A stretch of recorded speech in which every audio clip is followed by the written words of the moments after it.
Hello दोस्तों, नमस्कार। कैसे हैं आप सभी लोग? आशा करते हैं कि आप सभी लोग स्वस्थ होंगे, मस्त होंगे और जबरदस्त होंगे और अपनी तैयारी बहुत ही लाजवाब तरीके से कर रहे होंगे। तो एक मोटिवेट शेर है कि बहादुर रौंद कर तूफान दरिया पार जाता, कि बहादुर रौंद कर तूफान दरिया पार जाता है, भंवर में वही फंसता है जो हिम्मत हार जाता है, भंवर में वही फंसता है जो हिम्मत हार जाता है। आज हम लोग एक नई क्लास लेकर के आए हैं और बहुत ही शानदार और जानदार क्लास रहेगी। आप अगर किसी भी वनडे एग्जाम की तैयारी कर रहे हैं, अगर आप यूपी पीसीएस की भी तैयारी कर रहे हैं, अगर आप स्टेट की किसी भी वनडे एग्जाम की तैयारी कर, चाहे यूपी एसआई की तैयारी कर रहे हो या यूपी पुलिस की तैयारी कर रहे हो या होम गार्ड की तैयारी कर रहे हो या एसएससी जीडी की तैयारी कर रहे हो, ये जो आज टॉपिक रहेगा बहुत ही लाजवाब रहेगा। यहाँ से क्वेश्चन हर एक एग्जाम में आते हैं और बहुत अच्छे मात्रा में आते हैं। बहुत सारे क्वेश्चन यहाँ से सीधे डायरेक्ट पूछे जाएगा। इस पीपीटी के माध्यम से बहुत ही शानदार क्वेश्चनों को हम लोग करने वाले हैं शीघ्र। तो पूरा वीडियो वॉच करेंगे तभी आप लोगों को समझ में आएगा। बहुत अच्छी अच्छी बातें आपको यानी कि नोट डाउन भी करते चलना है, क्योंकि इसमें जो हम लोग पढ़ने वाले हैं कि भारतीय राष्ट्रवाद का उदय किस प्रकार से होता है। यानी कि हम लोग घटना पढ़ेंगे 1905 से लेकर के, बेटा 1905 से लेकर के, घटनाक्रम से लेकर के 1917 तक हम लोग सारी चीजों को कवर करेंगे कि इस बीच कौन कौन से आंदोलन हुए थे, किस तरीके से भारत में एक राष्ट्रवाद का निर्माण होता है, किस तरीके से भारत में एकता का प्रचार होता है, एकता के सूत्र में सभी लोग बनते हैं, किस तरीके से महात्मा गांधी ने स्ट्रगल किया, असहयोग आंदोलन चलाया, भारत छोड़ो आंदोलन चलाया, ठीक है, सविनय अवज्ञा आंदोलन चलाया है, सुभाष चंद्र बोस का क्या रोल था। तो इन सारी घटनाक्रमों को हम बारी बारी से सीखेंगे। तो सबसे पहले तो हम लोग जान लेते हैं कि हम लोग राष्ट्रवाद क्या होता है। कि जब हम लोग यानी कि राजा रजवाड़ों का राजशाही शासन चलता था, राजशाही शासन चलता था, तो भारत में बहुत सारी रियासतें आपस में ही लड़ती मरती रहती थी, क्योंकि कि छोटे छोटे प्रांत के सूबे हुआ करते थे, छोटे छोटे राजा हुआ करते थे, वो आपस में ही लड़ा करते थे और इसी का फायदा उठा करके भारत में अंग्रेजों ने शासन किया। अंग्रेज यहाँ पर शासन करने नहीं आए, मगर उन्होंने जब देखा कि यहाँ पर हम लोग शासन कर सकते हैं, किस तरीके से भारत में आपस में ही मर मिटने वाला एक सलाह है सिस्टम, तो उन्होंने भी सोचा कि यहाँ पर तो बढ़िया से हम लोग अगर थोड़ा सा अपना दिमाग का यूज करें, क्योंकि अंग्रेज वैसे भी दिमाग के तेज होते हैं, उन्होंने सोचा कि अगर हम थोड़ा सा भी दिमाग यूज करें तो हम यहाँ पर शासन प्रशासन को भी हैंडल कर सकते हैं। व्यापार के साथ साथ उन्होंने शासन प्रशासन को भी अपना आधार बना लिया। तो यहाँ से हम लोग यहाँ से क्या होता है कि एक घटना घटित होती है 1905 में। 1905 में भारत में राष्ट्रवाद की शुरुआत मानी जाती है, क्योंकि आप लोगों को पता होगा कि 1905 में लॉर्ड कर्जन एक वायसराय था। लॉर्ड कर्जन ने क्या किया था कि लॉर्ड कर्जन ने बेटा बंगाल को दो भाग कर दिए थे, जो एक पूर्वी बांग्लादेश और एक पश्चिमी बांग्लादेश। जो आज के समय में पश्चिम बंगाल बांग्लादेश है, पश्चिम बंगाल है, जहाँ की मुख्यमंत्री ममता दीदी है, यानी कि ममता बनर्जी है। तो वो क्या था, वो पश्चिमी बांग्लादेश था। और वो जो इस समय स्वतंत्र बांग्लादेश यानी 1971 में इंदिरा गांधी जी ने अलग कर दिया था, वो क्या था, वो पूर्वी बांग्लादेश था।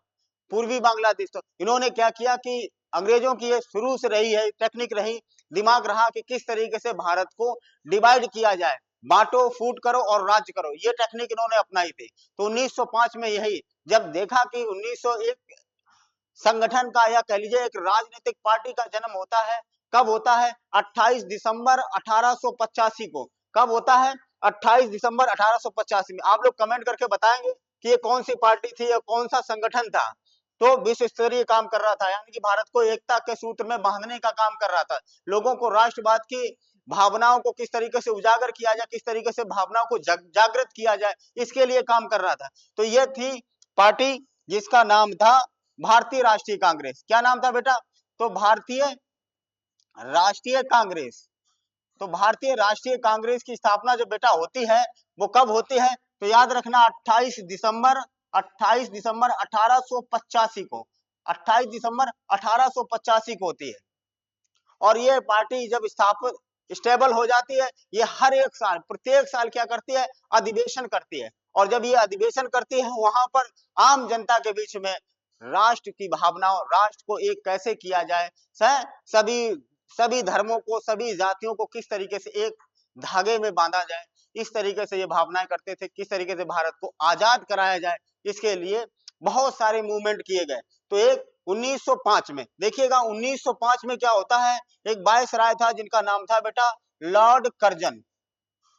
लॉर्ड कर्जन ने क्या किया कि बंगाल को दो हिस्से कर दिए, एक पश्चिमी बांग्लादेश हो गया और एक पूर्वी बांग्लादेश हो गया, ठीक है। और इसी को विरोध करने के लिए बहुत सारे आंदोलन कराए गए। फिर क्या किया गया कि जब जाना कि बहुत सारे स्वदेशी आंदोलन चलाए गए, बहिष्कार किया गया, कहीं कोई रक्षाबंधन का त्योहार मना रहा है, कोई राखी बांध रहा है, कोई विदेशी वस्तुओं की होली खेल रहा है, कोई जला रहा कपड़ों को, इस तरीके से बहुत सारे पूरे भारत में देखा गया कि अंग्रेजों के जो ये प्रयास था बंगाल को अलग करने का, दो भाग करने का, ठीक है। क्योंकि जो पूर्वी बांग्लादेश था यानी पूर्वी बांग्लादेश है यानी पूर्वी बंगाल है, वो क्या हुआ था, वहां पर मुस्लिम बहुलक क्षेत्र था। तो इन्होंने क्या किया, हिंदुओं और मुसलमानों को डिवाइड करने का काम किया। जब ज्यादा विरोध हुआ तो क्या हुआ कि 1911 में ये विभाजन को रद्द करना पड़ा उन्हें। कब किया, 1911 में। और कलकत्ता से राजधानी कहां ट्रांसफर कर दी गई, दिल्ली कर दी गई, ठीक है। यहां तक बात समझ में आई होगी। और उसके बाद में 1905 के बाद में जब जाना देखो डिवाइड होने लगा, डिवाइड वाला, और इस्लाम में यानी कि मुस्लिम जो लोग थे, राजनेता थे, उनको कहीं ना कहीं ये चीज लगने लगी कि हमारे साथ में पक्षपात हो रहा है कहीं कुछ। तो इन्होंने क्या किया, 1906 में एक नई पार्टी बना लेते हैं। आइए दोस्तों देखते हैं घटनाक्रम किस तरीके से होता है, फटाफट जान लेते हैं हम लोग। देखिएगा 1905 में हमने अभी आप लोगों को बताया कि 1905 में बंग भंग आंदोलन चलाया गया, यानी कि बंगाल को डिवाइड करने के लिए, यानी कि अगर आपने बंगाल को डिवाइड किया तो हम अंग्रेजों के खिलाफ बहुत सारा आंदोलन किया जाएगा। तो पूरी तरीके से अंग्रेज शासन प्रशासन बैकफुट पे आ जाती है और 1911 में उसे बंगाल का विभाजन रद्द करना पड़ता है, ठीक है। तो 1905 में रद्द करना पड़ता है। उसके बाद देखिएगा इसी क्रम में क्या किया जाता है कि 1916 में एक नई पार्टी, एक नया संगठन बन के आएगा और उस नया संगठन का, और यही बाद में क्या करेगा, यानी कि दो राष्ट्र की थ्योरी को आगे बढ़ाएगा, यानी कि पाकिस्तान और इंडिया। जब 1947 में भारत आजाद होगा तो दो राष्ट्र बनेंगे, यानी जो पाकिस्तान वाला क्षेत्र और इंडिया यानी भारत वाला क्षेत्र और बांग्लादेश वाला क्षेत्र। पहले ये सब एक ही था, एक अखंड भारत था। तो 1906 में यानी कि आगा खां के नेतृत्व में एक 1906 में मुस्लिम लीग की स्थापना होती है। मुस्लिम लीग यानी कि 1885 में, याद रखना, भारतीय राष्ट्रीय कांग्रेस की स्थापना होती है और 1906 में मुस्लिम लीग की स्थापना होती है। और यही दूसरी जो पार्टी बन के निकल रही थी, और इसी ने भारत में डिवाइडेशन का काम किया था, इसी ने डिवाइडेशन का काम किया था। यही क्या करती थी, एक तो यूनिटी, जैसे कैसे यूनिटी बनाई जाती, एकता बनाई जाती थी, और ये एकता को भंग करने का काम करती थी, ठीक। तो उसके बाद में 1907 में क्या होता है, रास बिहारी बोस उस भारतीय राष्ट्रीय कांग्रेस के अध्यक्ष थे, और भारतीय राष्ट्रीय कांग्रेस के जब अध्यक्ष थे तो इस 1916 में क्या होता है कि 1907 में सूरत फूट हो जाता है। सूरत फूट का मतलब क्या होता है कि इसके जो अध्यक्ष थे भारतीय राष्ट्रीय कांग्रेस के, कौन थे, तो रास बिहारी बोस। रास बिहारी बोस 1907 में क्या होता है कि भारतीय राष्ट्रीय कांग्रेस के दो हिस्से हो जाते हैं। कौन से, एक गरम दल होता है और एक नरम दल होता है। आगे हम आप लोगों को बताएंगे। एक गरम दल और दूसरा बेटा होता है नरम दल। गरम दल में कौन लोग थे, जो नौजवान व्यक्ति थे, जिनका खून वैसा था, यानी कि खून में गर्मी थी। वो चाहते थे भारत को आजाद कराने के लिए आंदोलन हो, क्रांतिकारी आंदोलन हो। ये नहीं कि एक गाल पे कोई रैपट मारे और वो दूसरा भी गाल कर दे। मगर गरम दल वाले नौजवान क्रांतिकारी नहीं चाहते थे। वो कहते थे कि हम भारत को आजाद कराएंगे तलवार के बल पर, है, लाठी डंडे के बल पर करेंगे, क्रांतिकारी आंदोलन के बल पर करेंगे। ये नहीं कि अगर कोई मुझे एक रैपट मारे तो हम दूसरा भी गाल कर दें। है, अहिंसा का अहिंसा, यानी कि वो सभी फंडे अपनाना चाहती थी। ये नहीं कि सिर्फ हम अहिंसा का ही पाठ पढ़ें या अहिंसा के आधार पर ही हम देश को आजाद कराएं। देखो, आजाद कराने का दोनों लोगों का मोटो था, उद्देश्य दोनों लोगों का सेम था, ये चाहे नरम दल के लोग हों या गरम दल के लोग हों। मगर सिर्फ तरीका क्या था कि तरीका दोनों लोगों का अलग अलग था। और लक्ष्य दोनों लोगों का एक ही था। ठीक है, तो नरम दल चाहते थे कि हम अहिंसा के हिसाब से, यानी कि महात्मा गांधी, ठीक, तो इस तरीके से लोग, जो बूढ़े बुजुर्ग लोग थे, वो चाहते थे अहिंसा के आधार पर देश आजाद हो, और अहिंसा से अंग्रेजों को कोई दिक्कत नहीं थी। और इसीलिए सूरत फूट अधिवेशन, यानी सूरत में अधिवेशन किया गया, और वहां पर बात रखी गई कि हम हर संभव प्रयास करेंगे, हम अहिंसा के आधार पर ही सिर्फ भारत को आजाद कराने के लिए डिपेंड नहीं रहेंगे। तो फिर क्या हुआ, जो नए नौजवान लड़के थे वो भारतीय राष्ट्रीय कांग्रेस से बायकॉट हो गए, यानी कि अलग हो गए, दो धड़े हो गए, गरम दल और एक नरम दल, कि अगर कोई एक रैपट मारेगा तो हम उसे लुटाई लुटाई के मारेंगे, इतना मारेंगे तो उसे सुझा देंगे मार मार के। तो इनका ये तरीका था। तो सूरत फूट कब होती है, 1907 में होती है, याद रखना। सूरत फूट अधिवेशन के नाम से भी जाना जाता है, और इसमें जो अध्यक्ष थे भारतीय राष्ट्रीय कांग्रेस के, तो याद रखना रास बिहारी बोस थे। ठीक है, आगे हम लोग चलते हैं कि होम रूल आंदोलन, ये स्वराज की बात करते थे। ठीक है, कि हाँ, स्वशासन की बात करते थे। एनी बेसेंट, तो इन्होंने 1916 में होम रूल आंदोलन चलाया कि हमें, हाँ ठीक, आप अपने शासन करते रहिए, है, मगर हमें स्वशासन करने का मौका, हम पर अच्छा सा शासन कीजिएगा, हमारा शोषण ना कीजिएगा, हमारी मूलभूत आवश्यकताओं की पूर्ति करिएगा, है, जो हमें चाहिए, कपड़ा खाना पीना है, इन मूलभूत सुविधाओं के लिए, स्वास्थ्य, इन सब की सुविधाएं हमें दी जाए, हम पर अत्याचार न किया जाए, हम पर शोषण न किया जाए। तो इसके लिए इन्होंने आंदोलन चलाया, होम रूल आंदोलन, है, स्वशासन के आधार पर चलाया गया। ठीक, उसके बाद 1916 में लखनऊ पैक्ट, यानी कि इसे कहा जाता है बेटा लखनऊ समझौता के नाम से। इसे क्या कहा जाता है, तो लखनऊ समझौता के नाम से समझौता।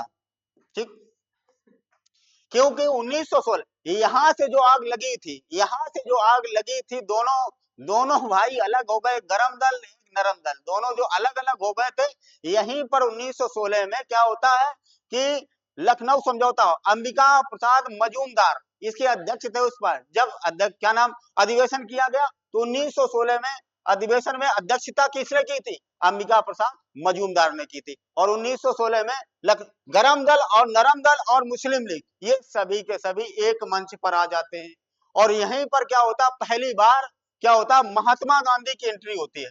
महात्मा गांधी चूंकि साउथ अफ्रीका से बेटा 9 जनवरी को, 9 जनवरी 1915 को वापस लौटे थे, और 1915 को जब लौटे थे तो उन्होंने पहले क्या किया, पूरी तरीके से भारत का भ्रमण किया, भारत की जरूरतों को समझा, लोगों को पहचाना, समझा कि क्या है, अंग्रेज क्या कर रहे हैं, क्या नहीं कर रहे, पूरी परिस्थितियों को समझने के बाद में पहली बार 1916 में लखनऊ पहुंचते हैं, और कांग्रेस पार्टी को ज्वाइन करते हैं कौन, महात्मा गांधी। और यहीं पर सबसे पहले, यहीं पर मिलते हैं कौन, एक और व्यक्ति मिलता है, जो बिहार का एक बहुत मशहूर राजनेता था, किसान नेता था, जिसका नाम था राम कुमार शुक्ल। क्या नाम था, राम कुमार शुक्ल। इस व्यक्ति ने महात्मा गांधी से जब मिले, और महात्मा गांधी को बताया बिहार की परिस्थितियों के बारे में, कि किस तरीके से अंग्रेज लोग वहां पर तिनकटिया पद्धति के माध्यम से क्या करते हैं, नील की खेती जबरन करवाते हैं। और ये नील की खेती का एक होता है कि अगर उस जमीन पर, भूभाग पर अगर 20 वर्षों तक नील की खेती की जाएगी तो और फसलें बर्बाद हो जाएंगी, और कोई भी फसल पैदा नहीं होगी, क्योंकि नील खाया तो जाएगा ना, ये सारे का सारा नील पहुंच जाता था ब्रिटेन ईस्ट इंडिया कंपनी के थ्रू। ठीक है, और वहां पर जो कपड़ों में कलप लगाते हैं, यानी कि सफेद कपड़ों में जो नील लगती है, तो उस वो होता था, चमक आ जाती थी, शाइनिंग आती थी। इस वजह से इन्होंने जब पूरी परिस्थिति को बताया कि किस तरीके से अंग्रेज वहां पर नील की खेती करवाते हैं तिनकटिया पद्धति के माध्यम से, तब इन्होंने कहा ठीक है, हम आकर के किसानों से मिलेंगे आकर के, और किसानों से मिलते हैं। 1917 में जाते हैं, और भारत में पहला असहयोग आंदोलन किया जाता है महात्मा गांधी के द्वारा भारत में। ये बात समझ में आई होगी आप लोगों को, पूरी बात समझ में आई कि नहीं आई, ठीक है, नहीं तो पता चले कि अगर समझ में नहीं आए तो फिर से मैं बता देता हूं। तो 1916 में क्या होता, फिर से पैचअप हो जाता है, गरम दल, नरम दल और मुस्लिम लीग, ये सारे लोग एक मंच पर फिर आ जाते हैं, फिर बात मानते हैं कि जानते हैं कि एकता अगर रहेगी तो ही जल्दी हम देश को आजाद करा सकते हैं। अगर हम बटेंगे, हम आपस में ही लड़े मरेंगे, तो हम देश को आजाद नहीं करा पाएंगे।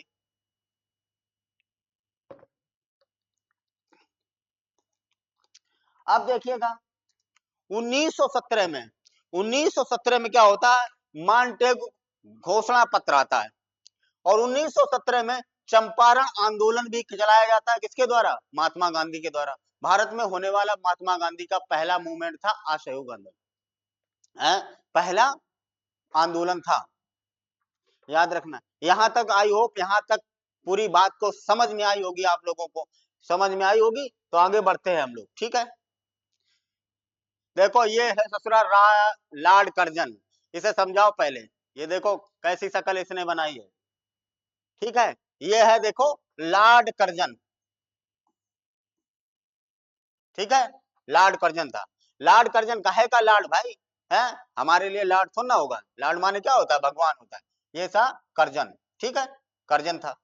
अब देखिएगा पूर्वी बंगाल प्लस असम वाला कुछ हिस्सा, यानी कि ये क्षेत्र जो था ये मुस्लिम बहुलक क्षेत्र था, इसको अलग कर दिया इसने दिमाग लगा करके, फूट डालने के लिए कि हिंदू मुस्लिम में एकता ना हो पाए, ठीक है। इसके बाद देखो पश्चिम बंगाल, ये हिंदू बहुलक क्षेत्र था जो आज भी है, और ये क्षेत्र जो है ढाका का वाला, ये वाला क्षेत्र चला गया, यानी कि अभी एक नया राज्य हो गया, स्वतंत्र राज्य हो गया, जिसे कहा जाता बांग्लादेश, ठीक। पहले ये भारत का ही हिस्सा था। देखिएगा बंग भंग आंदोलन के बारे में देखिएगा, 1905 में पृष्ठभूमि एवं विभाजन किस तरीके से होता है। इसका निर्णय, बंगाल को विभाजन करने का निर्णय किसके द्वारा लिया जाता है, तो कर्जन के द्वारा लिया जाता है। कब लिया जाता, 1905 में, ठीक है। 1905 में बंगाल का विभाजन किया जाता है लॉर्ड कर्जन के द्वारा। उसने क्या बताया, आधिकारिक कारण क्या बताया, जबकि यह टुच्चा व्यक्ति था, यानी कि यह आधिकारिक कारण नहीं, इसका कोई दूसरा ही कारण था, दोनों ही कारण दिए गए हैं। बताया कि शासन प्रशासन में बड़ी दिक्कत होती, बहुत बड़ा क्षेत्र है, उसको शासन प्रशासन को किस तरीके से हैंडल किया जाए, है ये सब देते हैं ना, कि जो है कि हम नहीं संचालित कर सकते इतने बड़े भूभाग को, तो हम आधा आधा कर देंगे, आधा इधर कर देंगे, आधा उधर कर देंगे, तो प्रशासनिक सुविधाएं रहेंगी, ठीक है, शासन प्रशासन को अच्छे से हैंडल कर पाएंगे। ये कारण इसने बताया, क्या बताया, कि प्रशासनिक सुविधा का आधार कारण था। आधिकारिक कारण इसने क्या दिया, कि ये प्रशासनिक सुविधा की वजह से हम इसको अलग अलग कर रहे हैं, इसका विभाजन कर रहे हैं। आई बात समझ में, इसका विभाजन हम कर रहे हैं, ठीक है। आगे देखिएगा, अब वास्तविक कारण क्या था, इस ससुरे ने वास्तविक कारण नहीं बताया, इसने पगलेट ने वास्तविक कारण तो बताया ही नहीं। वास्तविक कारण क्या था, कि हिंदू मुसलमान की एकता नहीं होनी है, इनको हमें विभाजन करना है, इनका विभाजन करना, जो राष्ट्र की भावना जागृत हो रही है वो हमें कुचलनी है। अगर राष्ट्र की भावना इनके अंदर जागृत हो गई तो हम ज्यादा दिनों तक टिक नहीं पाएंगे, ये भी हकीकत है। अगर जनता अपने आप पे आ जाए तो ये नेताओं की कोई औकात नहीं है कि 24 घंटे भी सरवाइव कर पाए। देखा भी होगा, नेपाल में भी देखा होगा, बांग्लादेश में भी देखा होगा, ठीक है। मगर लोग अपनी ताकत, हमारे संविधान में दिया गया, हम भारत के लोग, यानी कि भारत की जो जनता है वो सुप्रीम है, सबसे ऊपर है। अगर जनता अपनी ताकत का पता चल जाए, जैसे हनुमान जी को जो अपनी ताकत का एहसास हो गया था, फिर वो नहीं किसी को समझते थे, ऐसे जनता को अगर अपनी ताकत का पता चल जाए कि जनता सबसे ज्यादा पावरफुल, ये जनता के सेवक हैं, और ये जनता के राजा नहीं है, ये सेवक हैं, ये हमारी सेवा करने के लिए हैं, और वो हम पर ही हुकूमत दिखाते हैं, हम पर ही हुकूमत दिखाते हैं। तो विभाजन का जो वास्तविक कारण डाला था वो था हिंदू मुस्लिम विभाजन, यानी कि किस तरीके से हम हिंदू मुस्लिम विभाजन करें, फिर एक दूसरे को भड़काए, है इस तरीके से, और जब ये आपस में लड़ेंगे तो हमें फायदा होगा, है इस तरीके से इनकी थ्योरी थी। हाँ, महत्व क्या था, यह केवल प्रशासनिक नहीं बल्कि राष्ट्रवाद पर प्रहार था, यानी कि यह प्रशासनिक नहीं था। सोचो कि प्रशासनिक की दृष्टि से ना, लला ये नहीं था कि प्रशासनिक दृष्टि से हो, ये सिर्फ राष्ट्रवाद पर गहरा प्रहार प्रहार करने के लिए, यानी किस तरीके से राष्ट्रवाद की जो भावनाएं जागृत हो रही है इसे किस तरीके से कुचला जाए, इसके लिए इन्होंने बंगाल का विभाजन कर दिया था। आई बात समझ में, ठीक है, कब की बात है? 1905 की। आगे चलते हैं, स्वदेशी आंदोलन का स्वरूप और प्रभाव। स्वदेशी आंदोलन देखिए किस तरीके से चला। एक व्यक्ति है जिनका नाम है सुरेंद्र नाथ बनर्जी, एक व्यक्ति है जिनका नाम है बिपिन चंद्र पाल, एक व्यक्ति कौन है? अरविंद घोष, एक व्यक्ति कौन है? रविंद्रनाथ टैगोर। और इन सभी के बारे में आप लोग बाखूबी से जानते होंगे। अगर आप कंपटीशन की तैयारी कर रहे हो, हैं, आपने हाई स्कूल इंटर किया है, बीएससी किया है या बीए किया है, तो इन सभी लोगों के बारे में आप जानते होंगे, इनका नाम भी सुना होगा, इनके काम भी आपने सुने होंगे, किस तरीके से काम। और स्वदेशी आंदोलन का क्या स्वरूप था? यानी कि स्वदेशी आंदोलन यानी स्वदेशी वस्तुओं का प्रयोग, हम विदेशी वस्तुओं का बहिष्कार करेंगे। हम अपने जो घर में जो चीजें यानी कि अपने देश में जो बन के तैयार हो रही हैं, हम स्वदेशी वस्तुओं का उपयोग करेंगे। हम विदेशी कपड़े नहीं पहनेंगे, विदेशी कोई आइटम नहीं खाएंगे, कोई विदेशी चीज हम यूज नहीं करेंगे। ठीक है, तो हम विदेशी चीजों का हम पुरजोर तरीके से उसका बहिष्कार करेंगे। जो घर में यानी अपने देश में निर्मित हो रही है, हम उन चीजों को ही खरीदेंगे। यानी घर का पैसा हम घर में ही खर्च करेंगे, लगाएंगे। ठीक है, हम विदेशी सामानों का बहिष्कार नहीं करेंगे, यानी कि हम उनकी होली जलाएंगे, कपड़े लगते हैं दुकानों पे नहीं खरीदेंगे। जो भी वैसे कपड़े लगते आते हैं, खाने पीने का सामान आता है, जो भी विदेश से चीज आती है, उसको हम नहीं परचेज करेंगे, उसका हम बहिष्कार करेंगे। यही क्या था? स्वदेशी आंदोलन था। ठीक है, तो देखिएगा, राष्ट्रीय शिक्षा, स्वदेशी उद्योग, चरखा और खादी का प्रचार। और जब आंदोलन किया जाएगा, स्वदेशी आंदोलन किया जाएगा, तो उसका बेटा प्रचार प्रसार भी तो करना पड़ेगा कि हम इनका प्रचार, इनका सपोर्ट कर रहे हैं, स्वदेशी कपड़ों का, स्वदेशी चीजों का हम सपोर्ट कर रहे हैं और हम विदेशी चीजों का बहिष्कार करते हैं। महत्व क्या है कि भारत में जब ये सारी चीजें इस लोगों को समझ में आई, देखो उल्टा दांव पड़ गया। 1905 में जब विभाजन किया गया, तो इन्होंने ये दिमाग लगाया था हिंदू मुस्लिम एकता अलग अलग हो जाएगी, है, इनका हम डिवाइडेशन कर देंगे तो हिंदू एकता, यानी कि हिंदू मुस्लिम एकता जो है, राष्ट्रवाद की जो आगे भावनाएं हैं, ये कम हो जाएंगी, हम आराम से और लंबे समय तक शासन कर लेंगे। मगर यहाँ पर दांव उल्टा पड़ गया। तो भारत में जन आंदोलन की वास्तविक जो शुरुआत, यानी लोगों ने आंदोलन किया और वास्तविक शुरुआत जो होती है, वो यही स्वदेशी आंदोलन से ही होती है। ठीक है, कांग्रेस में उग्र राष्ट्रवाद का उदय हुआ, और जब यहीं से क्या होता है, स्वदेशी आंदोलन कि भाई जो नहीं कर रहा है उसका विरोध किया गया। ठीक है, उग्र एकदम हिंसा का रूप नहीं अपनाया गया, अहिंसा का रूप अपनाने प्रारंभ हो जाता है। ठीक है, आगे कि भविष्य के आंदोलनों में असहयोग असाविनय वज्ञ आंदोलन की नींव तैयार हो जाती है। और जब इस तरीके से राष्ट्रवाद की भावना जागृत हो गई और राष्ट्रवाद के लिए लोग मर मिटने के लिए तैयार हो गए, देश की सेवा के लिए मर मिटने के लिए तैयार हो गए, तो फिर क्या होता है कि बच्चे कि बहुत सारे और मूवमेंट, जब एक बार सफलता किसी चीज को मिल जाती है, एक आप एग्जाम निकाल लेते हो, तो फिर आपको ये लगता है कि अब हम तो यूपीएससी का भी एग्जाम निकाल लेंगे, हम पीसीएस का भी एग्जाम निकाल लेंगे, आईएएस का भी एग्जाम निकाल लेंगे, तो आपको हिम्मत बढ़ जाती है। तो यहीं से भूमिका तैयार हो जाती, भविष्य के और आंदोलनों की तैयार हो जाती। यानी असहयोग आंदोलन महात्मा गांधी जी के द्वारा चलाया गया था 1920, सविनय वज्ञ आंदोलन 1930 में महात्मा गांधी जी के द्वारा तैयार किया गया था, चलाया गया था। इस तरीके से नए नए आंदोलन का भी प्रारंभ यहाँ से देखने को मिलता है यहाँ से। ठीक है, आगे चलते हैं। अब देखिएगा मुस्लिम लीग की, ये इस व्यक्ति को देखो, ये व्यक्ति देखो दाढ़ी लगाए, ये है आगा खां। कौन व्यक्ति है?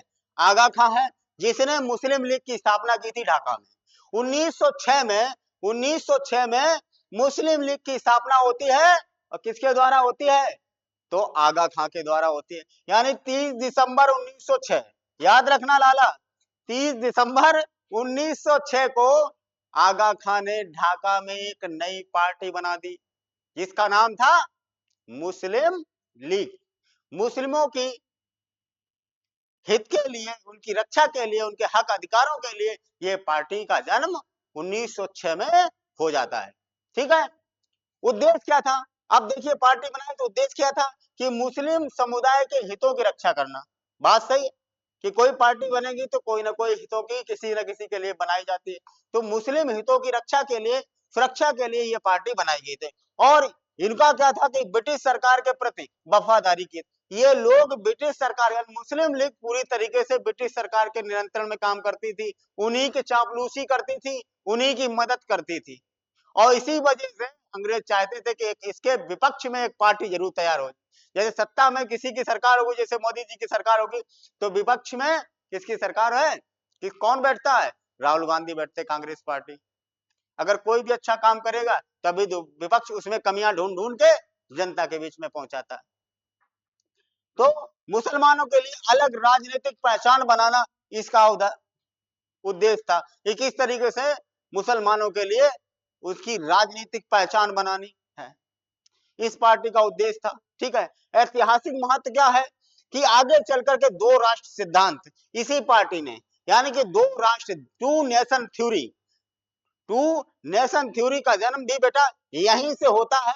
और ये इसका साकार कब होगा जाकर के, यानी कि 1940 में पाकिस्तान की मांग का आधार बन गया। 1940 में डिमांड करने लगी यही पार्टी कि हमें तो भैया अगर दूसरा राष्ट्र चाहिए, अलग राष्ट्र चाहिए हमें, है। धर्म के आधार पर डिवाइडेशन हो जाता है बाद में आजादी के 1947 में ही।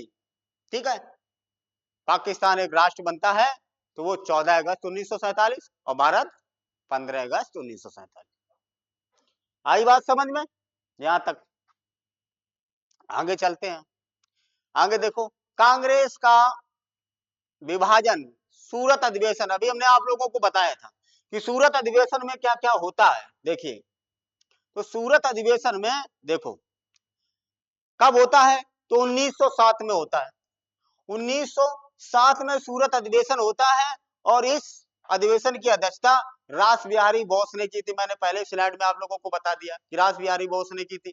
और इसके जो नरम दल के जो नेता थे वो कौन थे, गोपाल कृष्ण गोखले, जो महात्मा गांधी के राजनीतिक गुरु थे।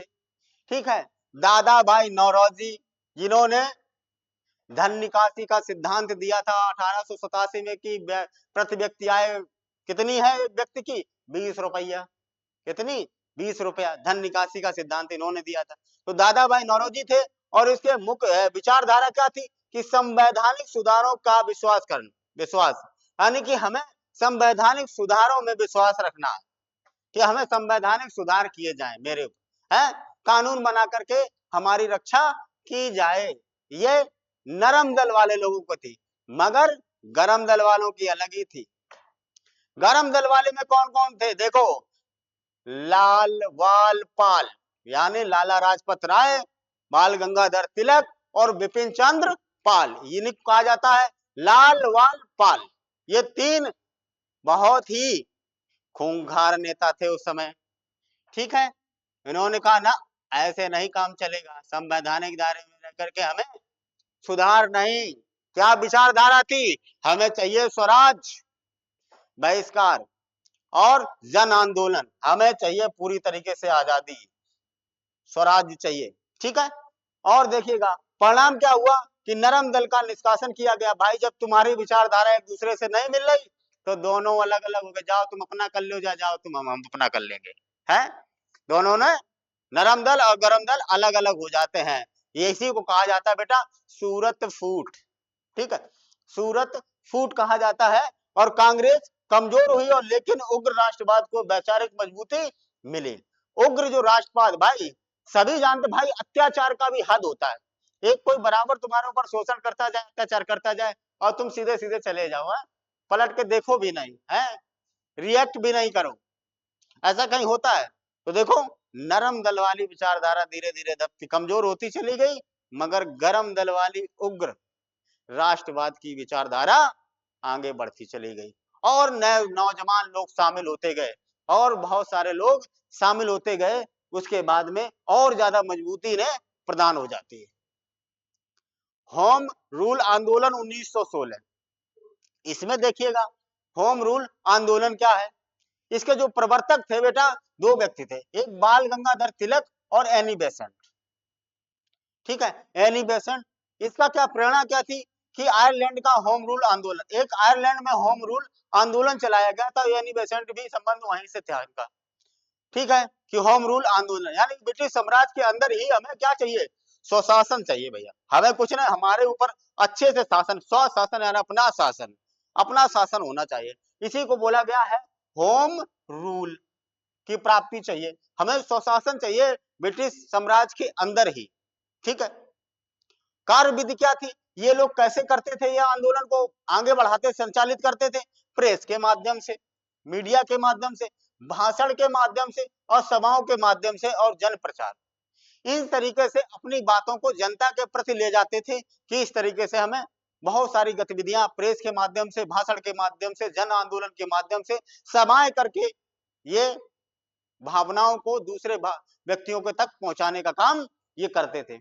महत्व क्या बेटा था कि भारतीय राजनीति को निष्कृत और बाहर लाया और गांधी युग से पहले व्यापक जन जागरण किया गया, यानी कि जब गांधी का युग आया, गांधी का युग कब से आएगा, 1917 से, 1917 से लेकर के फिर गांधी का युग चलेगा जब तक देश आजाद नहीं हो जाता है।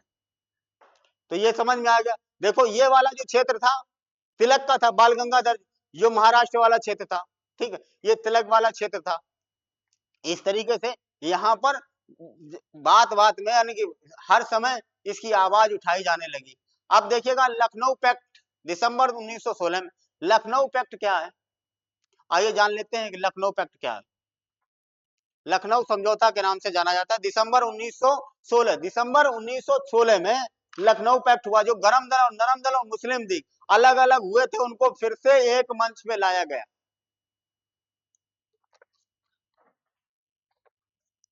एक मंच पे लाया गया। तो देखिए लखनऊ समझौता, कांग्रेस मुस्लिम लीग स्थान कहां था, लखनऊ, ठीक है। प्रमुख वास्तुकार कौन थे जिन्होंने ये सारी चीजों को मैचअप कराया था, तो बाल गंगाधर तिलक और मोहम्मद अली जिन्ना। यहां से याद रखना, ये जो एक ही यानी मुस्लिम लीग को और समझौता यानी मुस्लिम लीग और कांग्रेस एक करने का काम किसके द्वारा किया जाता है, दो ऐसे नेता थे, एक का नाम था मोहम्मद अली जिन्ना और एक व्यक्ति कौन था, बाल गंगाधर तिलक।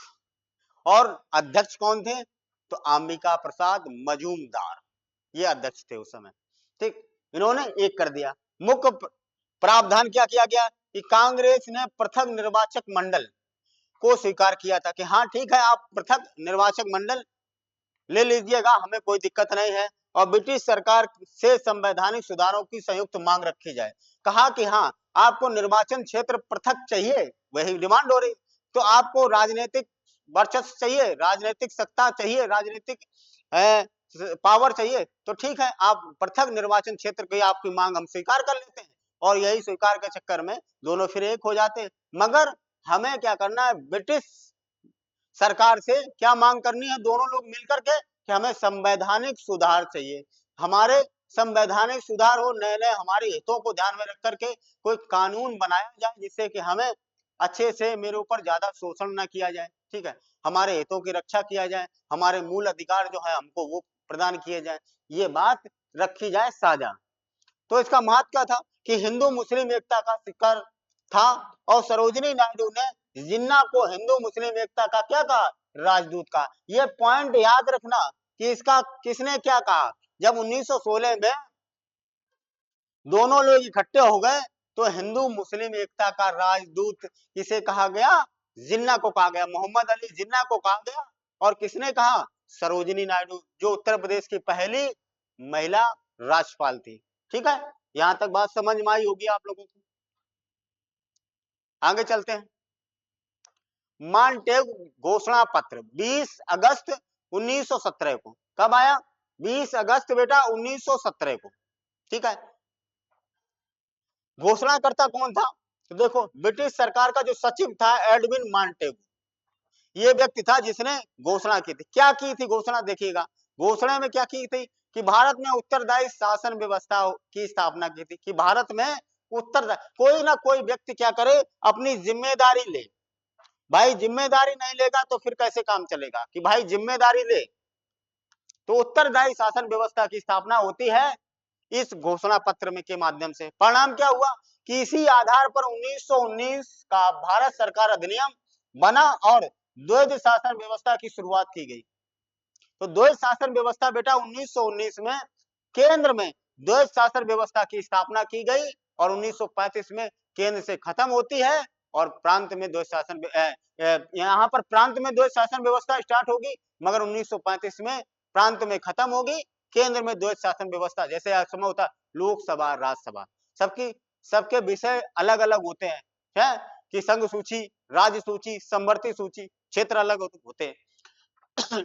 आलोचना क्या इसकी की गई कि कोई निश्चित समय सीमा नहीं दी गई कि कब तक ये व्यवस्था की जाएगी, उत्तरदायी शासन व्यवस्था की, ठीक है। और वास्तविक सत्ता जो थी अंग्रेजों के पास में ही रही। इन्होंने जो ऐसे विषय थे, हैं, जो मूलभूत यानी कि जो पावर वाले विषय थे, वो तो इन्होंने अपने ही पास रखा, यानी वायसराय रखता था। यानी देश से जुड़े हुए जितने भी अहम मुद्दे थे, जैसे केंद्र सरकार है, जो अहम मुद्दे होते हैं रक्षा विभाग से लेकर के, हैं, परमाणु शक्ति हुई, रेलवे हुई, बैंक हुआ, ठीक है, ये सारे जो आरबीआई हुआ है, तो ये सारे विषय केंद्र सरकार अपने पास ही रखती है। तो ऐसे ही वायसराय ने ही ये सारी सत्ता, जब ये सारी विषय जो है वायसराय के पास में होंगे, तो बाकी विषय विषय क्या होंगे, बस वो ऐसे ही होंगे, जिस बस उसमें क्या हासिल होगा आप लोगों का, ठीक है। तो मैन पावर जो थी वो किसके पास रही, अंग्रेजों के पास में। निष्कर्ष क्या हुआ कि यह संवैधानिक राजनीति का एक नया चरण था, जिससे राष्ट्रवादियों की अपेक्षाएं बढ़ी। कुछ तो इन्होंने हासिल किया। सारांश में देखिएगा, फिर से एक बार देख लेते हैं माइंड मैप के माध्यम से, हम लोग शानदार फिर से एक बार रिवीजन कर लेते हैं। देखो 1905 से लेकर 1917 में, देखो 1906 में मुस्लिम लीग की स्थापना होती है। कहाँ होती है, ढाका में होती है। किसने की, आगा खान ने की, ठीक है।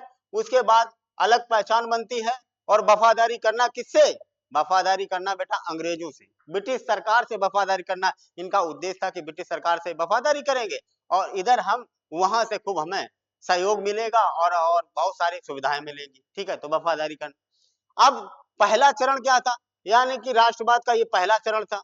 यहाँ 1905 में जब भंग आंदोलन चलाया गया, 1905 में जब बंगाल का विभाजन किया गया, तो लॉर्ड कर्जन ने इसका विभाजन किया 1905 में। इसका उद्देश्य क्या था कि फूट डालो और राज्य करो, फूट डालो राज्य करो। तो इसी के विरोध में एक आंदोलन चलाया गया जिसका नाम था स्वदेशी आंदोलन चलाया गया, ठीक है। स्वदेशी वस्तुओं को आगे बढ़ाने का काम किया गया और विदेशी वस्तुओं का बहिष्कार किया गया, ठीक है।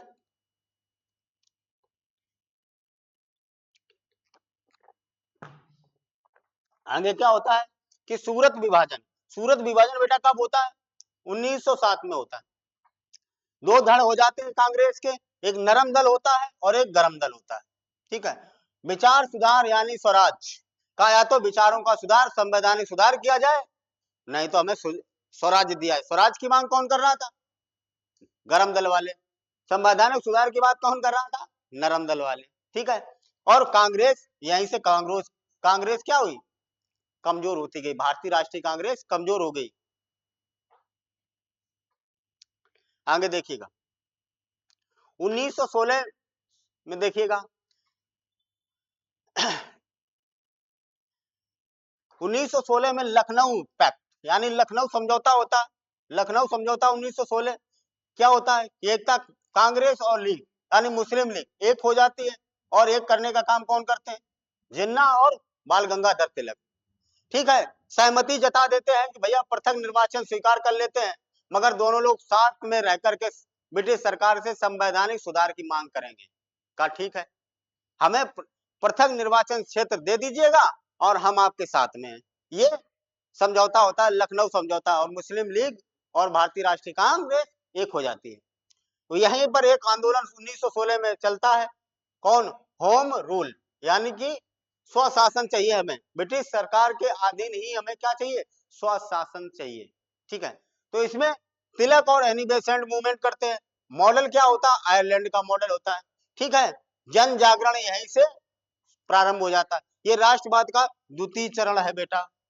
फिर 1917 में क्या होता है, मॉन्टेग घोषणा पत्र आता है, कहा जाता है कि हम उत्तरदायी शासन व्यवस्था लागू करने का वादा करते हैं, और 1919 में ऐसा किया भी गया, उन उत्तरदायी शासन व्यवस्था लागू की गई जाती है, मगर पर्याप्त सुधार नहीं किए जाते हैं, पर्याप्त सुधार नहीं था, जो ये व्यवस्थाएं थी इससे पब्लिक जनता सहमति नहीं थी। अब देखिएगा एक नया व्यक्ति आएगा जिसका नाम है महात्मा गांधी, यानी 1919 से लेकर के 1920, यानी भारतीय जन राष्ट्रवाद का उदय किस तरीके से होता है, संवैधानिक राजनीति में जन आंदोलन की शुरुआत महात्मा गांधी जी के द्वारा, बहुत ही लाजवाब है, बहुत, इससे यहां से याद रखना बेटा, अगर आप तसल्ली में अगर 2-3 बार वीडियो पॉज करके देखोगे बढ़िया सारी चीजें, तो एक एक क्वेश्चन आपके यहां से क्वेश्चन हर एग्जाम में याद रखना, हर एग्जाम में, चाहे पीसीएस का हो, चाहे आईएएस का हो, चाहे यूपीएसआई का हो, चाहे यूपी पुलिस का हो, चाहे यूपी होमगार्ड का हो, हर एक एग्जाम के लिए ये पीपीटी जो है, जो बहुत 1905 से लेकर के 1917 के बीच में या 1947, ये जो आधुनिक भारत का इतिहास है बहुत ज्यादा पूछा जाता है, ठीक है, तो याद रखना बहुत कायदे देखना। अब देखिएगा एक व्यक्ति था जिसका नाम था सिडनी रॉयलेट, ये व्यक्ति का बड़ा खुराफात दिमाग था, ये बड़ा ही खुराफाती दिमाग था, किस तरीके से भारतीय राष्ट्रीय कांग्रेस या भारत की राष्ट्र भावनाओं को कमजोर किया जाए, इसने भी अपना एक दिमाग लगाया, दिमाग क्या लगाया, कहा कि अगर जहां पर भी देश विरोध, देश के हितों के, देश के विरोध में कोई भी गतिविधि मूवमेंट होगी, उसके लिए इसने एक कानून बनाया, कहा इस कानून का नाम था रॉयल एक्ट, इसे बिना वकील बिना दलील का कानून कहा जाता है, इसे काला कानून भी कहा जाता है, ठीक है, तो इसने बनाया कि अगर कहीं पर भी कोई आंदोलन कर रहा, कोई जन आंदोलन कर रहा, उठा के उसको जेल में डाल दो, ना घर वालों को बताओ कि कौन से जेल में हमारा लल्ला है, कहाँ पे है, क्या कर रहा, क्या नहीं कर रहा, कोई सरकार जो है ब्रिटिश सरकार घर में सूचना भी नहीं करती थी, और उसको मार मार के सीधा कर देते थे, बेचारा दोबारा आंदोलन करने के लायक ही नहीं रहता, इतना अत्याचार करते थे, तो इसका विरोध जम के किया गया, इसका विरोध किया गया, तो उसका अंजाम क्या हुआ, ये जलियांवाला बाग हत्याकांड होता है। कब आया रॉलेट, 1919 में, देखो इसके बारे में जान लेते हैं कि 19 मार्च 1919 में, याद रखना 19 मार्च 1919 में काला कानून आता है, ठीक है, काला कानून आता है, पृष्ठभूमि इसकी क्या है कि प्रथम विश्व युद्ध के दौरान डिफेंस ऑफ इंडिया एक्ट 1915 को जारी रखने हेतु सिडनी रॉयलेट ने समिति ने सिफारिश पर लाया गया था, कहा गया था कि ये कानून किसकी सिफारिश से आया था, तो रॉयल एक्ट समिति की सिफारिश से आया था, क्यों, डिफेंस ऑफ इंडिया एक्ट 1915 को ध्यान में रखते हुए क्या प्रावधान किया गया था कि बिना मुकदमा चलाए गिरफ्तारी और नजरबंदी, कहा कि हम मुकदमा भी नहीं चलाएंगे, अगर आपने देश यानी कि ब्रिटिश सरकार के विरुद्ध कोई भी गतिविधि करी तो बिना मुकदमा भी नहीं चलाएंगे, तुम्हें नजरबंद कर सकते हैं, और तुम्हारी तुम्हारी गिरफ्तारी हो सकती है, और हम कारण भी नहीं बताएंगे कि किस कारण हमने तुम्हें गिरफ्तार किया है, ठीक है। प्रेस पर कड़ा नियंत्रण किया गया कि कोई भी, जैसे आज के समय में मीडिया जो काम कर रही है, कहा कि हाँ जौन हम कहा वही कहो, हम कहा का तुम कहो का, ऐसे ही इसमें भी था कि प्रेस पर पूरी तरीके से सरकार का नियंत्रण था, ठीक है, तो प्रेस पर पूरी तरीके से नियंत्रण कर रखा था किसने, अंग्रेजों ने, ब्रिटिश सरकार ने कंट्रोल कर रखा था, सच्चाई दिखाई ही नहीं जाती थी, जो बताया जाता था वही दिखाया जाता था, याद रखना। उसके बाद क्या था, अपील, वकील और दलील का अधिकार समाप्त था, ना तो आप अपील कर सकते हो, ना आप वकील कर सकते हो, और ना आप अपनी सफाई में दलील दे सकते हो, ये सब अधिकार तुमसे छीन लिए गए इस कानून के माध्यम से, तभी तो कहा जाता है इसे बिना वकील बिना दलील वाला कानून। इसका जब विरोध हुआ जबरदस्त, फिर देखिएगा क्या हुआ, भारतीय प्रतिक्रियाएं क्या हुई कि गांधी जी ने इसे काला कानून कहा, गांधी जी ने कहा ये तो भैया बिल्कुल काला कानून है, ऐसा कहीं होता है, काला कानून बताया, और 6 अप्रैल 1919 को राष्ट्रव्यापी हड़ताल का आह्वान किया गया कि हम 6 अप्रैल को 1919 यानी 6 अप्रैल 1919 को हम राष्ट्रव्यापी हड़ताल करने वाले हैं, ये ऐलान कर दिया गया। आगे चलते हैं राजनीतिक महत्व की। महत्व क्या था इसका कि संवैधानिक राजनीति में जन आंदोलन की एक निर्णायक मोड़ था, जो आगे चलकर जलियांवाला बाग की पृष्ठभूमि यानी कि 6 अप्रैल को यह आह्वान किया गया और 13 अप्रैल 1919 को जलियांवाला बाग हत्याकांड हुआ। याद रखना। देखो दिया गया नीचे, देखो जलियांवाला बाग हत्याकांड क्यों होता है, इसकी वजह भी आप लोग जान गए।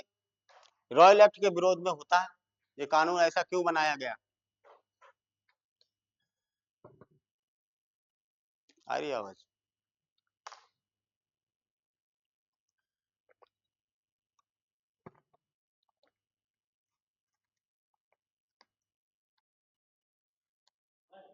चलो देखो, अब देखो जलियांवाला बाग हत्याकांड कब होता है, 13 अप्रैल 1919 में। जलियांवाला बाग कहाँ, जनरल डायर एक जनरल था जो जिसने ऑर्डर दिया था, कहा था भाई गोली चलाओ, नहीं यानी कि एक बाग था चारों तरफ से घिरा था, उसका एक ही मुख्य दरवाजा था, ठीक है। और बहुत शांतिपूर्वक बैसाखी के दिन यानी कि सिखों में बैसाखी का त्योहार बहुत बड़ा त्योहार माना जाता है। सभी लोग इकट्ठे होकर के अपना त्योहार भी मना रहे थे और कुछ विषय पर चर्चा भी हो रही थी।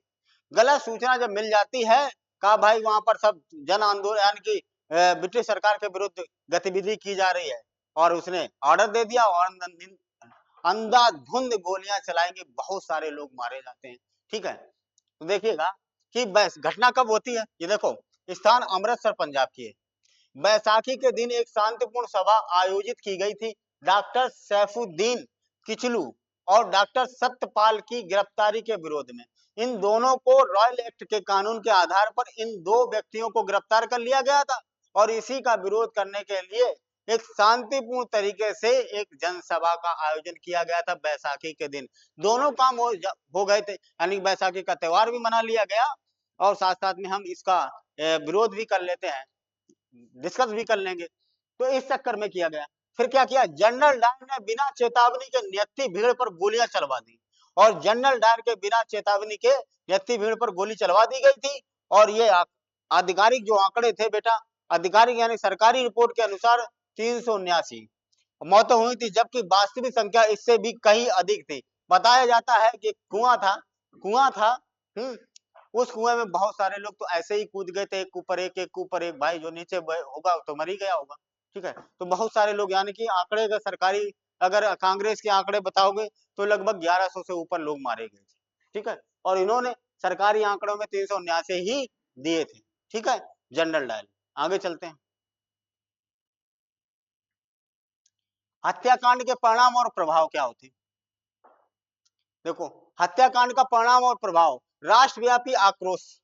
जब इसका ये किया गया तो पूरे देश में आग लग गई, पूरे देश में विरोध इसका दिखाया गया। बहुत सारे लोगों ने उपाधियां वापस करनी प्रारंभ कर दी, ठीक है। बहुत सारों ने अपने अपने तरीके से विरोध प्रदर्शन किया। तो इस घटना से पूरे देश को झकझोर कर रख दिया। विरोध प्रदर्शन में रविन्द्रनाथ टैगोर ने विरोध रूप अपनी नाइटहुड की उपाधि लौटा दी, नाइटहुड की उपाधि भी इन्होंने लौटा दी। यूपीएससी के दृष्टिकोण से क्या महत्व है कि भारत में ब्रिटिश शासन की नैतिक वैधता पूरी तरह समाप्त हो गई थी, यानी कि जो नैतिक जिम्मेदारी थी, ठीक है, पूरी तरीके से मर चुकी थी। इस घटना ने गांधी जी को सहयोगी से असहयोगी बना दिया। पहले गांधी जी क्या करते थे, अंग्रेजों का सपोर्ट करते थे, सहयोग की नीति अपनाते थे। फिर उन्होंने 20 में 1919 की घटना है, 1920 में असहयोग आंदोलन चलाया, सहयोगी से असहयोगी बन गई है, उनका झुकाव असहयोग आंदोलन की तरफ हो गया। आगे चलते हैं। खिलाफत आंदोलन, देखो मोहम्मद अली और मोहम्मद मौलाना आजाद, शौकत अली और मोहम्मद अली। और देखो खिलाफत आंदोलन क्या है कि 1900 जब द्वितीय विश्व युद्ध प्रथम विश्व युद्ध हुआ, उस विश्व युद्ध में क्या हुआ कि खलीफा का पद जो है वो समाप्त करने की बात टर्की कर रहा था कि हम खलीफा का पद समाप्त करेंगे। तो खिलाफत आंदोलन चलाया गया और इसमें क्या महात्मा गांधी ने उनका सपोर्ट किया, उन्होंने हमारा सपोर्ट किया, यानी कि एक दूसरे का सपोर्ट किया गया खिलाफत आंदोलन का। तो देखिएगा 1919 में चलाया गया। पृष्ठभूमि क्या थी कि प्रथम विश्व युद्ध के बाद तुर्की के खलीफा की स्थिति कमजोर होने से भारतीय मुसलमानों की भावनाएं आहत हुई। कहा भाई खलीफा का पद इस्लाम धर्म में सबसे ऊपर माना गया, ठीक है।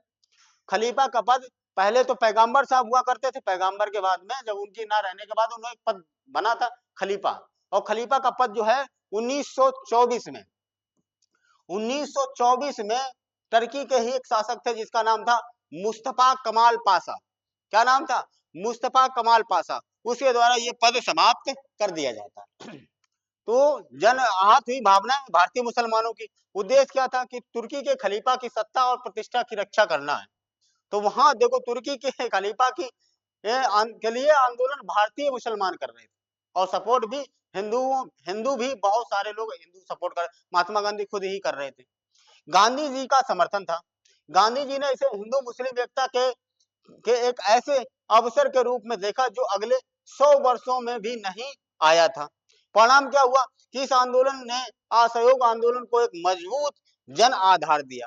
असहयोग आंदोलन का एक, भाई असहयोग का मतलब क्या, हम भारतीयों का सहयोग नहीं करेंगे, ठीक। असहयोग आंदोलन अंग्रेजों का सहयोग नहीं करेंगे। हंटर कमेटी रिपोर्ट 1920 में, यानी 18 मई 1920 में कमेटी बनती है जलियांवाला बाग हत्याकांड की जांच करने के लिए, और ये सबके सब सारे अंग्रेज ही थे, हैं। और वही जांच करने के लिए बैठे हैं कि बस चलो, हैं, चोर चोर मौसेरे भैया, इस तरीके से, हैं। बिल्ली से कहते कि दूध की देखभाल करे रही हो, तो वो देखभाल करेगी, खुद ससुरी पी जाएगी सब। ऐसा हिसाब था इनका। तो हंटर कमेटी का कर दिया गया कि हाँ जांच करेगी भैया हंटर कमेटी, है। और उन्हें लीपा पोती कर दी, देखो ये लीपा पोती है, ये सारे ने लीपा पोती पूरी कर दी हंटर कमेटी के माध्यम, ठीक है। तो क्या है उद्देश्य, क्या था कि जलियांवाला बाग हत्याकांड की जांच करनी है। कहा जांच करेंगे साले ये अंग्रेज क्या करेंगे जांच। निष्कर्ष क्या हुआ देखो, कमेटी ने जनरल डायर के कृत्य की आलोचना की। हाँ आलोचना तो हम भी करते थे, बस बताओ यहीं से ऑनलाइन मंच पे गाली दें, सारे गाली दे दें बहुत सारी, इन्हें आलोचना कर, आलोचना करना, इतने लोग मारे गए आलोचना कर रहा है, आलोचना की तो, लेकिन उसे कोई सख्त सजा नहीं दी है। चौराहे पर गोली मार देनी चाहिए, कोई भी सख्त सजा नहीं दी। खून खौल जाता है जब इतिहास को हम जब पढ़ते हैं इस तरीके से अंग्रेजों की कृत्यों को। तो देखो कि कोई सख्त सजा नहीं दी, बस आलोचना करके छोड़ दिया। उसे केवल नौकरी से हटा दिया गया, इसे भारतीयों में नाकाफी माना गया, तो बस नौकरी से हटा दिया गया। इतने लोग मारे गए, आलोचना करके बस नौकरी से हटा दिया गया। अब बाद में बता रहे पीठ भी बहुत थपथपाई गई थी इसकी, अभी बताएंगे आपको। आगे देखो कि भारतीय प्रतिक्रिया क्या हुई कि गांधी जी और कांग्रेस ने इस रिपोर्ट को पन्ने दर पन्ने लीपा पोती करार दिया। कांग्रेस ने अपनी अलग जांच समिति गठित की। प्रभाव क्या था कि ब्रिटिश न्याय व्यवस्था पर से भारतीयों का विश्वास उठ गया, जिससे असहयोग आंदोलन की वैचारिक पुष्टि की गई।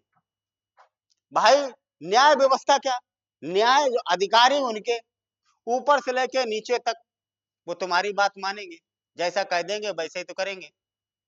भारतीय होने के बाद भी भारतीयों की बात नहीं सुनी जाती थी, ये था। क्योंकि उन्हें कहीं ना कहीं इतना दबा के रखा जाता था, वो अपनी बातें ही नहीं रख पाते थे, सही गलत का निर्णय ही नहीं कर पाते थे, ये बात होती थी। आई समझ में। कांग्रेस का नागपुर अधिवेशन दिसंबर 1920 में। देखो हम लोग धीरे धीरे आगे बढ़ रहे हैं, बने रहिए हमारे साथ में, पूरा वीडियो जरूर देखिएगा। अगर पूरा देखोगे तभी इसके एक से एक बढ़िया क्वेश्चन निकल के आएंगे। यहाँ से क्वेश्चन लाला एक भी बाहर नहीं जाएगा। अगर क्वेश्चन यहाँ से पूछा, पहली बात पूछने के तो 100 नहीं 120% चांस रहते, यहाँ से क्वेश्चन 4 5 4 5 6 7 ऐसे क्वेश्चन बनते हैं हमेशा किसी ना किसी एग्जाम में, याद रखो। तो देखिएगा नागपुर अधिवेशन में क्या किया गया, प्रमुख निर्णय क्या लिया गया कि असहयोग आंदोलन के प्रस्ताव को आधिकारिक और अंतिम स्वीकृति दी गई।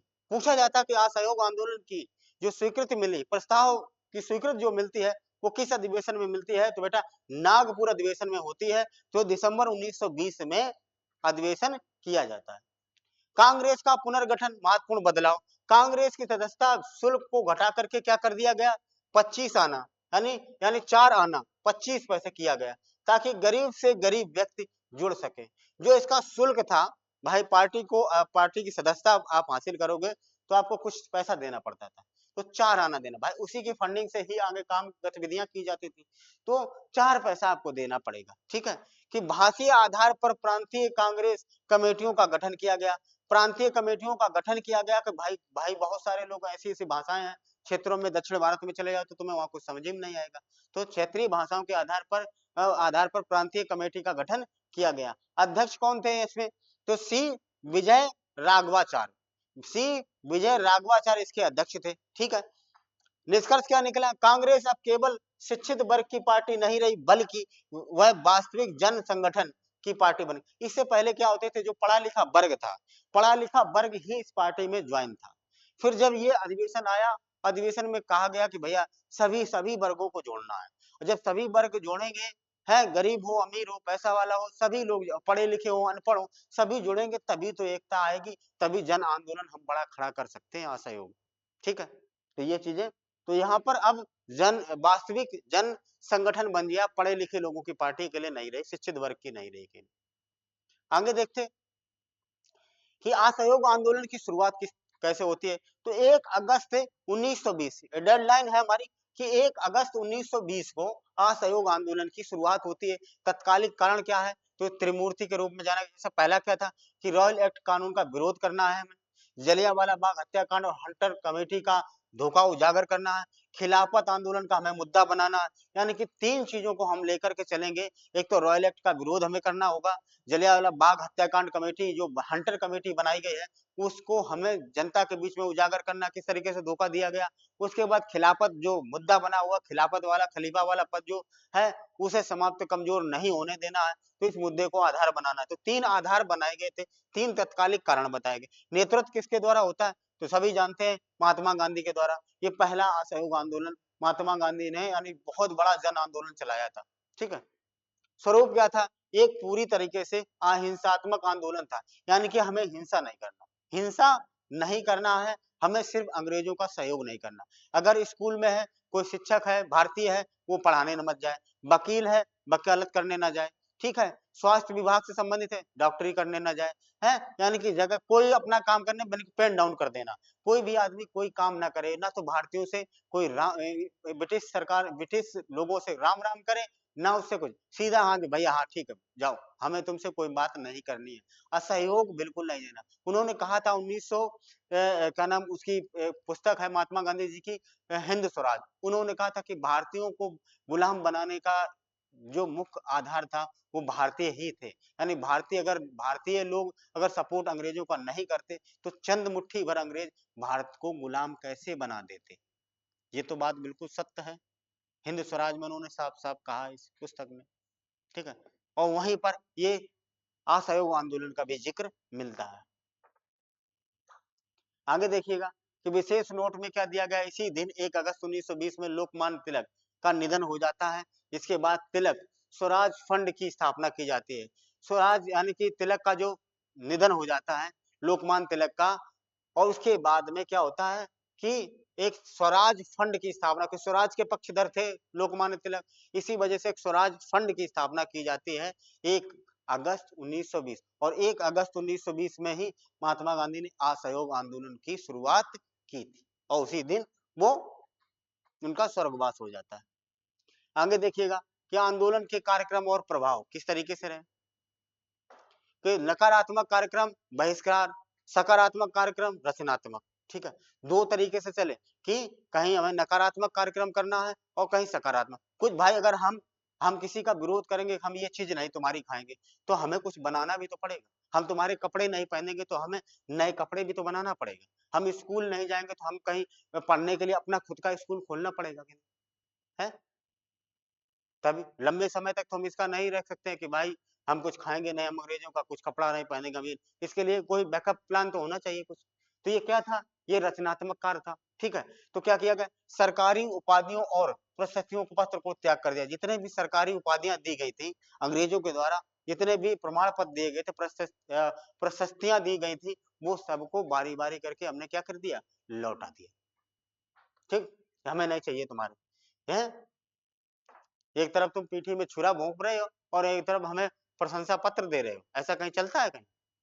उसके बाद क्या कि विदेशी वस्तुओं और कपड़ों की होली जलाना, यानी हमें विदेशी कपड़े नहीं पहनना, हमें स्वदेशी पहनना। सरकारी स्कूलों और कॉलेज, अदालतों और विधान परिषदों का बहिष्कार करना। सारे लोग एक साथ सिस्टमेटिक ढंग से क्रमवार तरीके से इस आंदोलन को अंजाम दिया गया था।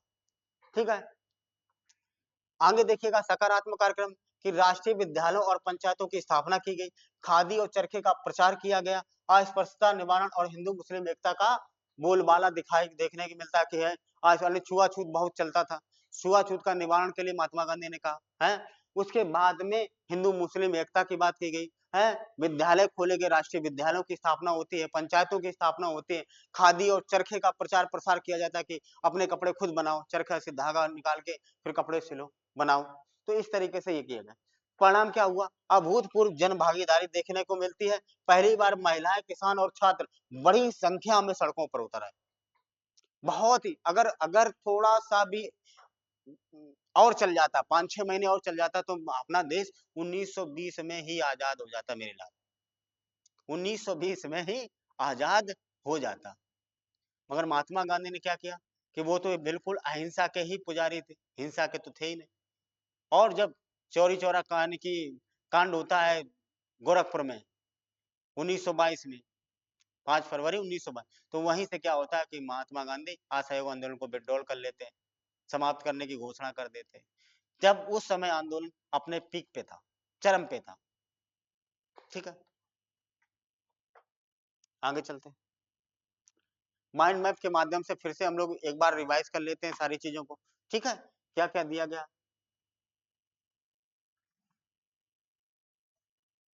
क्या क्या दिया गया है देखो। 1919 में क्या क्या आया? तो सबसे पहले 1919 में एक एक्ट आता है, एक कानून बनता है जिसका नाम है रॉयल एक्ट कानून। ठीक है, इसे क्या कहा जाता है? काला कानून कहा जाता है, काला कानून। और ये बिना अपील और बिना दलील वाला, बिना वकील वाला कानून होता है, इसे काला कानून कहा जाता है।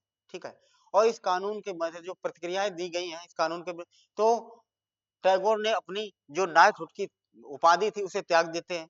हंटर कमेटी का गठन होता है और हंटर कमेटी जो गठन किया जाता है वो एक लीपापोती करके कुछ नहीं, बस उसे उसकी आलोचना करती है जनरल डायर की और उसे पद से निकाल देते हैं, यानी नौकरी से बर्खास्त कर देती है, बस इतना कर देती है।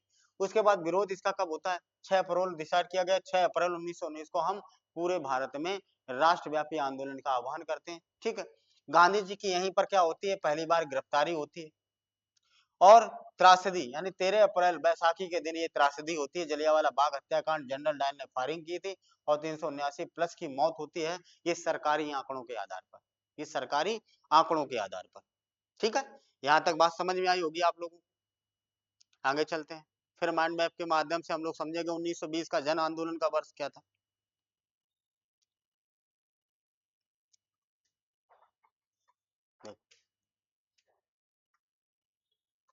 क्या दिया गया कि 1920 में एक्शन क्या लिया गया? उसी जलियांवाला बाग हत्याकांड रोल कानून के बाद में क्या एक्शन लिया गया? ठीक है, तो एक घटना घटित होती है 1 अगस्त 1920 में, एक असहयोग आंदोलन चलाया जाता है और असहयोग आंदोलन चलाया जाता है महात्मा गांधी के द्वारा। महात्मा गांधी के द्वारा जिस दिन असहयोग आंदोलन का प्रारंभ होता है उसी दिन लोकमान्य तिलक जी का निधन हो जाता है और स्वराज फंड की स्थापना कर दी जाती है, स्वराज फंड की स्थापना की जाती है। फिर क्या किया जाता है? 1920 में संगठन होता है, एक नागपुर में अधिवेशन होता है दिसंबर में 1920 में। ठीक है, और उसकी अध्यक्षता कौन करते हैं? सी विजय राघवाचार्य करते हैं। और कांग्रेस का क्या हो जाता है? बदलाव। कांग्रेस ने बहुत सारे बदलाव करते हैं क्योंकि अब क्या किया जाता है कि 4 पैसे यानी 25 आना आपको जब सदस्यता ग्रहण करनी होती तब देनी पड़ेगी और सबके लिए खोल दिया गया था, यानी कि पहले शिक्षित वर्ग ही इसमें शामिल होते थे, फिर आम जन, किसान, गरीब सारे लोग इस पार्टी में शामिल हो गए, बहुत बड़ी पार्टी बन जाती है, बहुत लोग इसके सपोर्ट करने लगते हैं।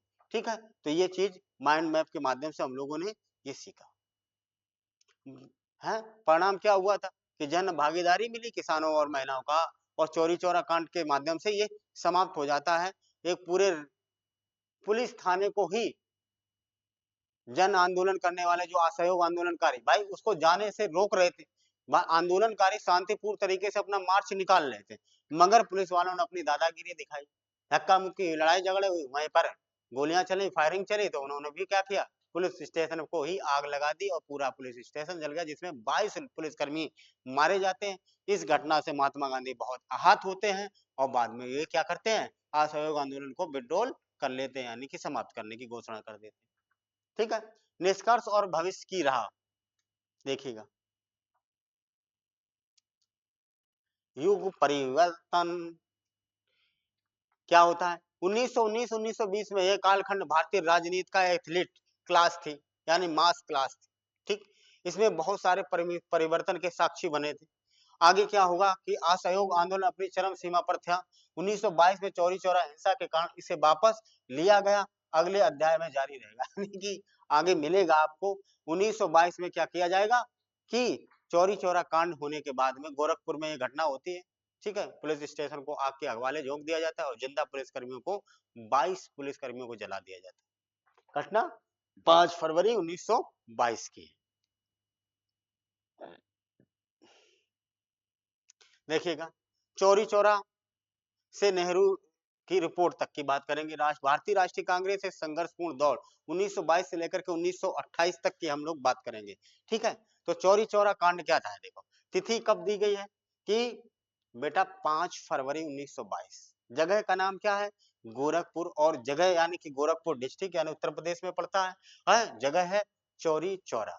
ठीक है, चौरी चौरा यानी जिला गोरखपुर की बात है, बाबा जी की नगरी।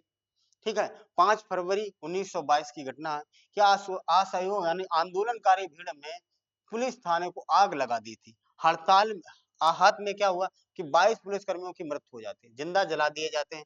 परिणाम इसका क्या निकलेगा कि गांधी जी ने असहयोग आंदोलन को क्या कर लिया, पोस्टपोन कर दिया, यानी वापस ले लिया। ठीक, अभी हमने सारी चीजें बताई। गांधी जी का तर्क क्या था कि देश अभी अहिंसा के लिए तैयार नहीं है, देश अभी अहिंसा के लिए तैयार नहीं है। आगे देखिए, ऐतिहासिक महत्व क्या है, आंदोलन की नैतिक सीमा स्पष्ट हुई, लेकिन कांग्रेस के भीतर क्रांतिकारी और संवैधानिक धाराओं में असंतोष बढ़ गया। धीरे धीरे महात्मा गांधी की पॉपुलैरिटी थोड़ी कम होती चली गई, क्योंकि जब भी हल लोहा गर्म होता था तभी महात्मा गांधी जी पानी डाल देते। इसी वजह से धीरे धीरे नौजवान लड़के जो है इनसे थोड़ा दूर होते चले गए। भाई अपनी अपनी सबकी विचारधारा है, किसको क्या कैसे करना है, कैसे हैंडल करना है। ठीक है, अब देखिए स्वराज पार्टी की स्थापना किस तरीके से देखो, ये चित्तरंजन दास है, ये अध्यक्ष थे, इनको देश बंधु भी के नाम से भी जाना जाता है, चित्तरंजन दास देश बंधु के नाम। ठीक है, मोतीलाल नेहरू क्या थे, इसके सचिव थे, यही मोतीलाल नेहरू जवाहरलाल नेहरू के पिताजी। मोतीलाल नेहरू जवाहरलाल नेहरू जी के क्या थे, पिताजी थे। ठीक है, स्थापना कब होती है, 1 जनवरी 1923 को, याद रखना कि किसकी, स्वराज पार्टी की स्थापना कब होती है, तो 1 जनवरी 1923 को होती है। अध्यक्ष कौन बनाए जाते हैं, चित्तरंजन दास, और सचिव कौन होते हैं, मोतीलाल नेहरू। उद्देश्य क्या था, विधानसभाओं में प्रवेश करना, किस तरीके से हम विधानसभा में प्रवेश करें। राजनीति क्या थी, परिषदों का बहिष्कार नहीं, बल्कि भीतर से सरकार के कामकाज में बाधा डालना। ठीक है, ये इसका उद्देश्य था। महत्व, राजनीतिक संवैधानिक राजनीति का पुनरुद्धार और कांग्रेस के अंदर वैचारिक लचीलापन आना, ये स्वराज पार्टी का मुहिम। अब देखो, हिंदुस्तान रिपब्लिकन एसोसिएशन HRA, इसमें क्या क्या दिया है, देखो इसमें 3 लोग थे, एक का नाम था राम प्रसाद बिस्मिल जो शाहजहांपुर के, एक आसाफुल्ला खां गोरखपुर, और सचिदानंद सन्हाल, ये 3 लोग थे। स्थापना कब होती है, 1924 में कानपुर में स्थापना की जाती। कहाँ की जाती लैला, कानपुर में इसकी स्थापना की जाती है। उद्देश्य क्या था, सशस्त्र क्रांति, यानी अस्त्रों और शस्त्रों के साथ में हमें क्रांति करनी है, द्वारा ब्रिटिश सरकार का अंत करना। ऐसा नहीं है कि हम बिल्कुल अहिंसा का रूप अपनाएं, हम मारपीट का रूप अपनाएंगे, हैं, हम मारपीट का अस्त्र और शस्त्र के माध्यम से हम क्रांतिकारी काम करेंगे और अंग्रेजों को उखाड़ फेंकने का काम करेंगे, ये काम किया। विचारधारा समाजवादी झुकाव थी, और संयुक्त राज्य भारत की बात कर रहे थे। महत्व का, युवाओं में क्रांतिकारी चेतना का संचार, इसी संगठन यही संगठन आगे चल करके HSR बना। ठीक है, सोशलिस्ट पार्टी बनेगा, हिंदुस्तान रिपब्लिकन सोशलिस्ट। आगे देखो कि साइमन कमीशन की नियुक्ति, ये भी देखो आगे साइमन कमीशन सारे के सारे सब के सब हरामी थे। देखो, सर जॉन साइमन अध्यक्ष थे और सातों के साते अंग्रेज थे। इसी वजह से इसे कहा जाता है बेटा श्वेत, यानी कि श्वेत कानून, अंग्रेज थे सातों का। कोई भी भारतीय नहीं था। अब कोई भारतीय नहीं होगा तो क्या करेगा, समीक्षा करेगा। है, कहा गया था कि 1919 के अधिवेशन में, जो अधिवेशन 1919 का आया था मॉन्टेक चेम्सफोर्ड सुधार, उसकी समीक्षा करेगा। और समीक्षा क्या करेंगे, एको समीक्षा में कोई भारतीय है नहीं, इसका जो पुरजोर तरीके से विरोध किया जाता है। और जब विरोध किया जाता है, इस विरोध के कारण ही है बहुत सारे, यानी कि साइमन गो बैक के नारे लगाए जाते हैं, इसे काले झंडे दिखाए जाते हैं। ठीक है, 1919 के कारण भारत सरकार अधिनियम की समीक्षा कर रही थी। संवैधानिक समीक्षा करने के लिए एक आयोग बनाया गया था। विवाद का कारण क्या, इसमें एक भी भारतीय नहीं था। है, व्हाइट कमीशन कहा जाता, श्वेत कमीशन कहा जाता था। भारतीय प्रतिक्रिया, कांग्रेस और मुस्लिम लीग ने इसका पूर्ण बहिष्कार किया। भारतीय कांग्रेस ने भी बहिष्कार किया और मुस्लिम लीग ने भी इसका पुरजोर तरीके से बेटा बहिष्कार किया। आगे देखो, साइमन कमीशन का भारत आगमन। लाला लाजपत राय, क्या होता है कि 3 फरवरी 1928 बंबई में जब ये साइमन कमीशन का गठन कब होता है, तो बेटा याद रखना, गठन जो होता है 1927 में होता है। आता कब है, आगमन इसका कब होता है, 1928 में। और ये उतरेगा जैसे बंबई में, तो बंबई के किनारे जब ये आएगा शिप से उतरेगा, वैसे इसका विरोध होता है। और महाराष्ट्र में इसका जबरदस्त विरोध होता है। महाराष्ट्र में इसका बेटा जबरदस्त विरोध होगा। और इस कारण क्या होगा कि इसको साइमन गो बैक किनारे लगाए जाते हैं। और इसी कारण लाला लाजपत राय पर लाठीचार्ज होता है। जम के लाठीचार्ज होने के बाद में क्या किया जाता है, बाद में इनकी मृत्यु हो जाती है।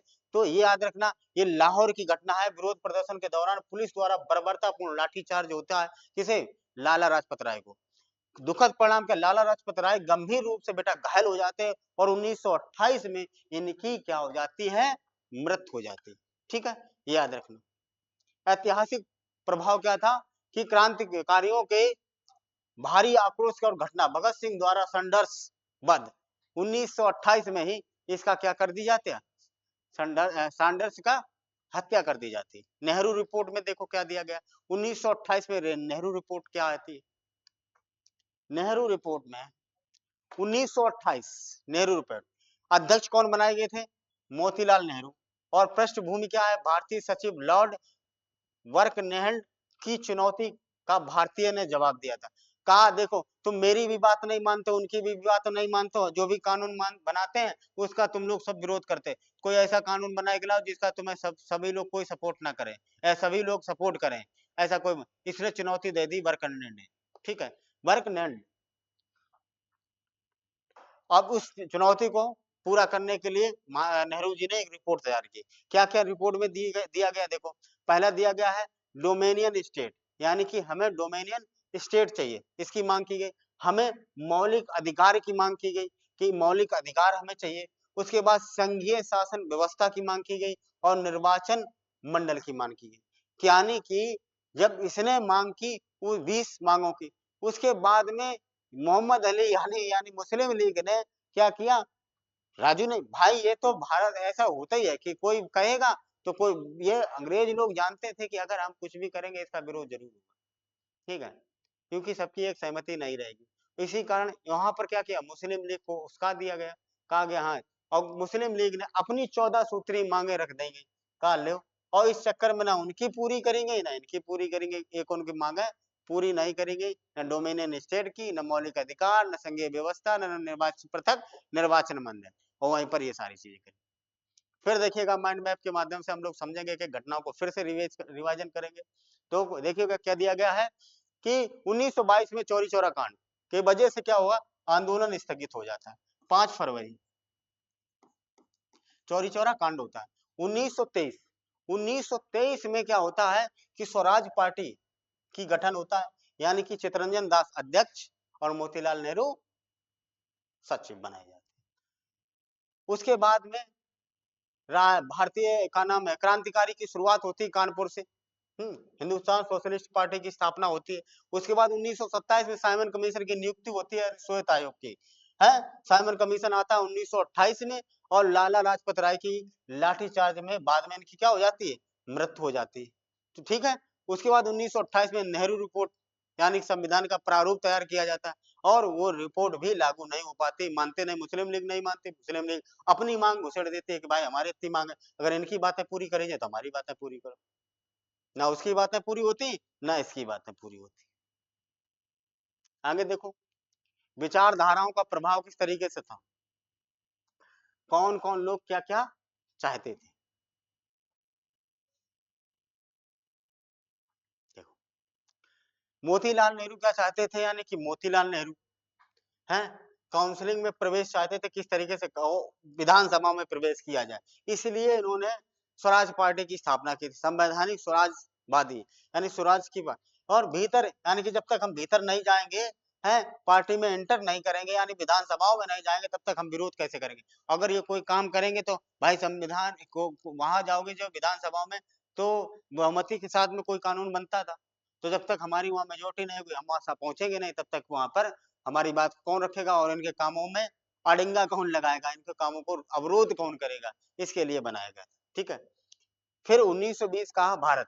ठीक है, तो 1920 में जो भारत है, गांधीवादी रचनात्मक कार्य किए गए थे, हैं असहयोग आंदोलन चलाया गया, अस्पृश्यता का निर्माण किया गया, खादी खादी चरखे रखे का इंतजाम किया गया, ग्रामीण उद्धार कुटीर उद्योगों का काम किया गया।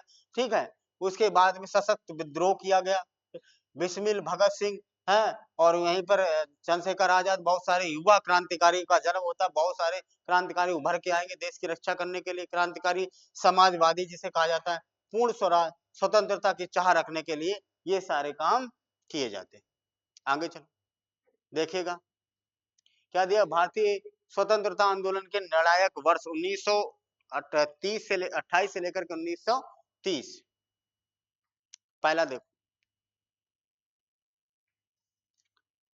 क्या दिया, बारदोली सत्याग्रह आंदोलन। बारदोली सत्याग्रह क्या था, सरदार पटेल। ठीक,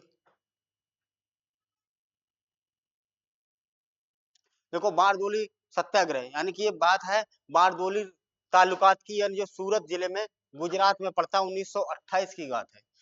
ब्रिटिश सरकार क्या करती कि भूमि पर स्वराज राजस्व वसूलने के काम करती है। ठीक है, 22% की अनुचित वृद्धि, किसान की आर्थिक संकट, यानी उस समय आर्थिक संकट भी था, और किसानों पर 22% अतिरिक्त टैक्स लगा दिया जाता है। क्या लगा दिया जाता है, अतिरिक्त लाला टैक्स लगा दिया जाता है।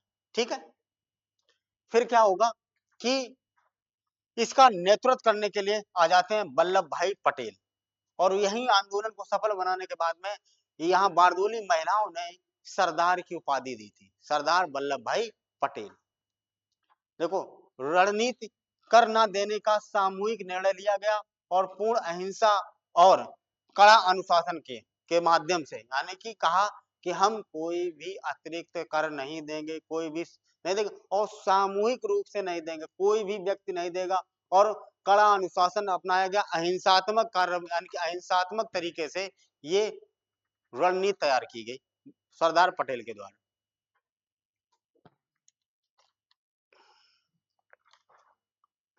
और परिणाम क्या रहा बेटा, कि सरकार को झुकना पड़ा।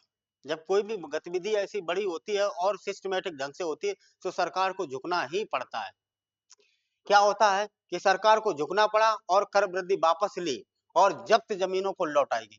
जो जमीनें इसने टैक्स के माध्यम से जब्त की थी, उन जमीनों को भी वापस करना पड़ा सरदार पटेल के इस रणनीति के कारण। महत्व क्या था, इसी सफलता के बाद में वल्लभ भाई पटेल को वहां की महिलाओं द्वारा सरदार की उपाधि दी गई।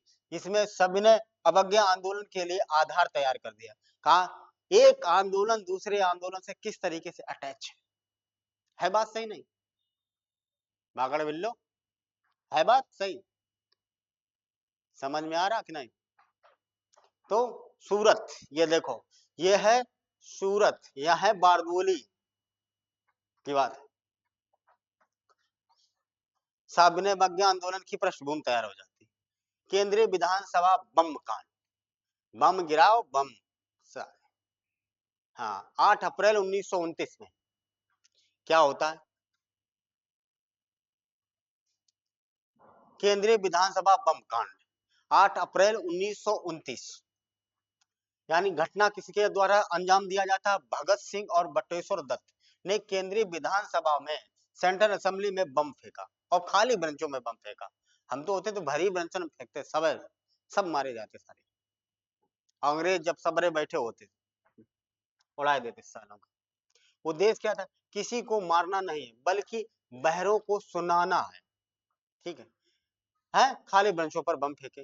विशेष तथ्य क्या? बम जानबूझकर और गैर घातक बनाए गए थे। दोनों ने भागने के बजाय स्वयं गिरफ्तारी दे दी, भागे भी नहीं, बम फेंकने के बाद में इंकलाब जिंदाबाद ऐसे नारे लगा के वहीं खड़े रहे।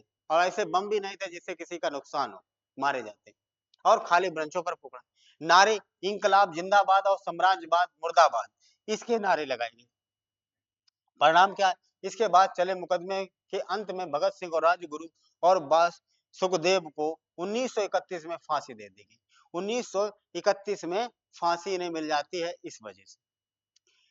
इससे क्या होता है? इसने क्रांति, यानी यूपीएससी में, तो यूपीएससी महत्व क्या है? इसने क्रांतिकारियों के जन आंदोलन की वैचारिक गहराई दी और युवाओं में राष्ट्रवाद की नई लहर पैदा कर दी। ठीक है। कांग्रेस का लाहौर अधिवेशन दिसंबर 1929 में क्या होता है? कांग्रेस का लाहौर अधिवेशन कब होता है? किसकी अध्यक्षता में होता है? तो याद रखना, जवाहरलाल नेहरू की अध्यक्षता में होगा और रावी नदी के किनारे पहली बार तिरंगा फहराया जाता है और स्वराज, पूर्ण स्वराज की मांग रखी जाती है। अध्यक्ष कौन थे? जवाहरलाल नेहरू थे। ऐतिहासिक प्रस्ताव था, कांग्रेस ने पहली बार पूर्ण स्वराज की बात का प्रस्ताव रखा था, अपना मुख्य लक्ष्य घोषित किया था। ठीक है। और महत्व डोमिनियन स्टेट की मांग का पूर्ण त्याग कर दिया इन्होंने कि हम डोमिनियन स्टेट नहीं माने, स्वराज नहीं मांगे, हम पूर्ण स्वराज की मांग करते हैं। स्वतंत्रता संघर्ष का निर्णायक मोड़ आ गया। जारी निर्णय क्या हुआ? 26 जनवरी 1930 को देश भर में स्वाधीनता दिवस के रूप में मनाया गया। तो यही 1930, यानी कि 26 जनवरी को ही हमेशा याद किया जाए, प्रत्येक साल स्वाधीनता दिवस के रूप में मनाए जाने की बात की गई। तब देश आजाद हुआ 15 अगस्त 1947 को आजाद हुआ, मगर उसको यादगार बनाने के लिए 26 जनवरी को तो संविधान को लागू किया गया। तो हम लोग 26 जनवरी को प्रत्येक साल गणतंत्र दिवस के रूप में मनाए जाते हैं, इसी वजह से मनाते हैं। ठीक है। सविनय अवज्ञा आंदोलन की शुरुआत करने की तैयारी हो जाती है इसी से। आगे देखो, स्वाधीनता दिवस की घोषणा 26 जनवरी 1930। क्या क्या निकल के आएगा? देखो क्या आएगा कि तिथि ऐतिहासिक स्वरूप में 26 जनवरी 1930 को माना गया है। यूपीएससी के लिए यही मान्य है, तिथि है। कार्यक्रम, देश भर में राष्ट्रीय ध्वज फहराया गया और लाखों लोगों में स्वतंत्रता की शपथ ली गई। दीर्घकालीन महत्व, दीर्घकालीन महत्व, ऐसी ऐतिहासिक दिन की याद में स्वतंत्रता, एक मिनट,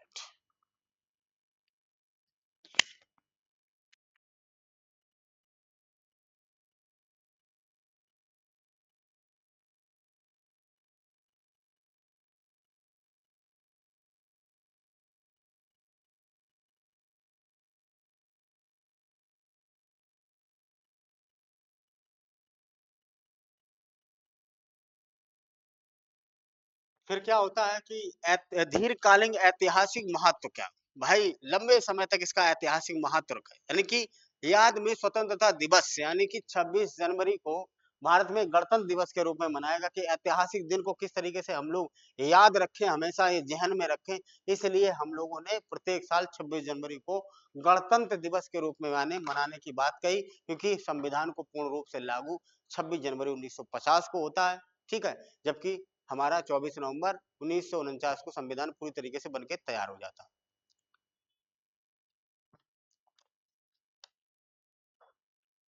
हुए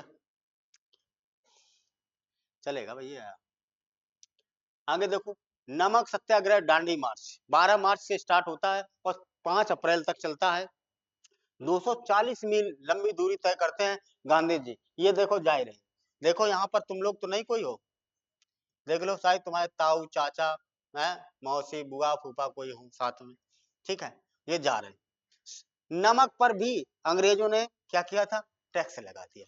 टैक्स लगा दिया। और नमक अमीर हो या गरीब हो, अगर सब्जी में खाने में अगर नमक नहीं है तो सब्जी कितने भी चीजों डाल करके बनाई जाए, मगर नमक सिर्फ ना रहो तो समझ लो सब्जी का स्वाद बे बिल्कुल खराब रहता, कोई भी सब्जी हो। ठीक है, तो नमक पर भी और नमक बनाने पर भी प्रतिबंध लगा दिया।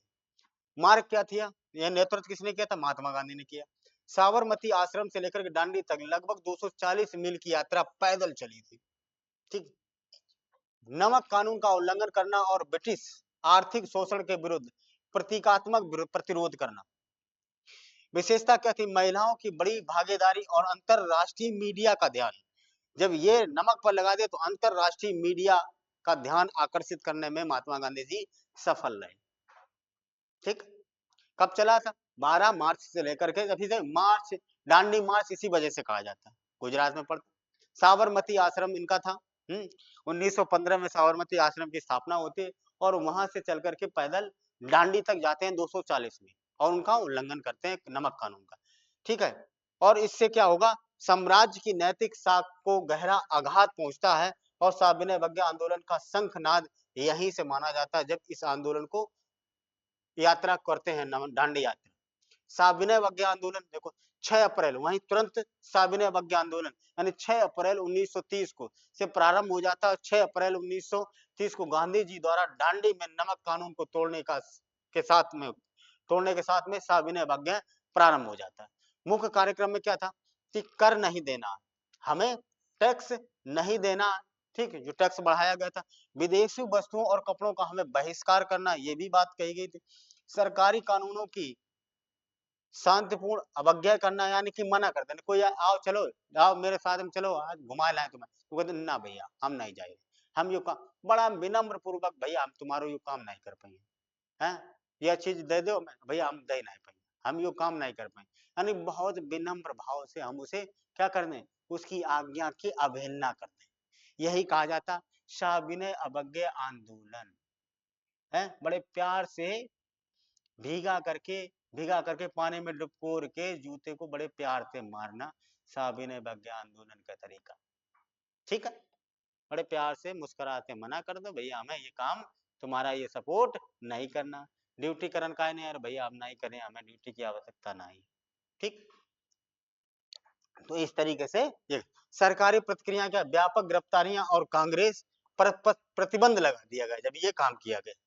यूपीएससी के महत्व में क्या दिया गया है? स्वतंत्रता संघर्ष का सबसे व्यापक जन आंदोलन था, जिसमें ग्रामीण, शहरी, पुरुष, महिला सभी वर्गों में हिस्सा लिया था। सभी ने इसमें फिर से हिस्सा लिया। अब देखो माइंड मैप के माध्यम से, बारडोली सत्याग्रह है, वल्लभ भाई पटेल सरदार, यानी मुद्दा क्या था? 22% टैक्स लगाया गया था। और फिर अंग्रेजों के लिए ये जब रणनीति बनाई गई सरदार वल्लभ भाई पटेल ने, है टैक्स ना देने, सामूहिक रूप से टैक्स नहीं कोई देगा भाई, है जो जब्त की गई जमीनों को भी वापस दिलाया और टैक्स भी नहीं दिए। 1928 से 1929 विधानसभा में बम किसके द्वारा ढाला जाता है? भगत सिंह के द्वारा, बटेश्वर दत्त के बहरों को, यानी गूंगे बहरों को सुनाने के लिए, और नारा दिया गया था इंकलाब जिंदाबाद, इंकलाब जिंदाबाद, इंकलाब जिंदाबाद। ठीक है, आई समझ में? तो लाहौर अधिवेशन की हम लोग बात करते हैं तो अध्यक्ष कौन थे? मोतीलाल नेहरू। और इसमें लक्ष्य क्या रखा गया था? प्रस्ताव क्या था? पूर्ण स्वराज। आगे देखिएगा 1930 का संघर्ष क्या है। 1930 में क्या होता है कि एक दांडी मार्च, यानी मार्च अप्रैल, यानी कि 12 मार्च से लेकर के 5 अप्रैल तक, 12 मार्च से लेकर के 5 अप्रैल तक, 5 अप्रैल तक 240 मील, 240 मील दूरी तय करते हैं और नमक कानून को तोड़ते, जो अंग्रेजों के द्वारा टैक्स बढ़ाया जाता है। नमक ना बनाने के लिए परमिशन लेनी पड़ती थी, नमक नहीं नमक बनाओगे तो परमिशन लेनी पड़ेगी, और ये नमक पर टैक्स लगा दिया गया था, और नमक इसी में टैक्स फ्री। यहाँ पर देखो साविनय बागों की शुरुआत होती है, जन आंदोलन और विदेशी बहिष्कार किया जाता है, भारी मात्रा में महिलाएं भी भागीदार होती हैं, सपोर्ट करती हैं, और सबसे व्यापक आंदोलन ये था सविनय अवज्ञा आंदोलन। भारतीय स्वतंत्रता संग्राम के महत्वपूर्ण पड़ाव 1930 से लेकर के बेटा 1934 तक, 1930 से लेकर के 1934 तक की बात करेंगे हम लोग। तो 1930 से लेकर के देखो गोलमेज सम्मेलन में कांग्रेस सोशलिस्ट पार्टी तक की बात होगी। ठीक। Mahatma Gandhi 1930, Lord Irwin 1931, Raymond MacDonald Donald 1932, B R Ambedkar 1934। ये इन लोगों के बारे में हम लोग जानेंगे।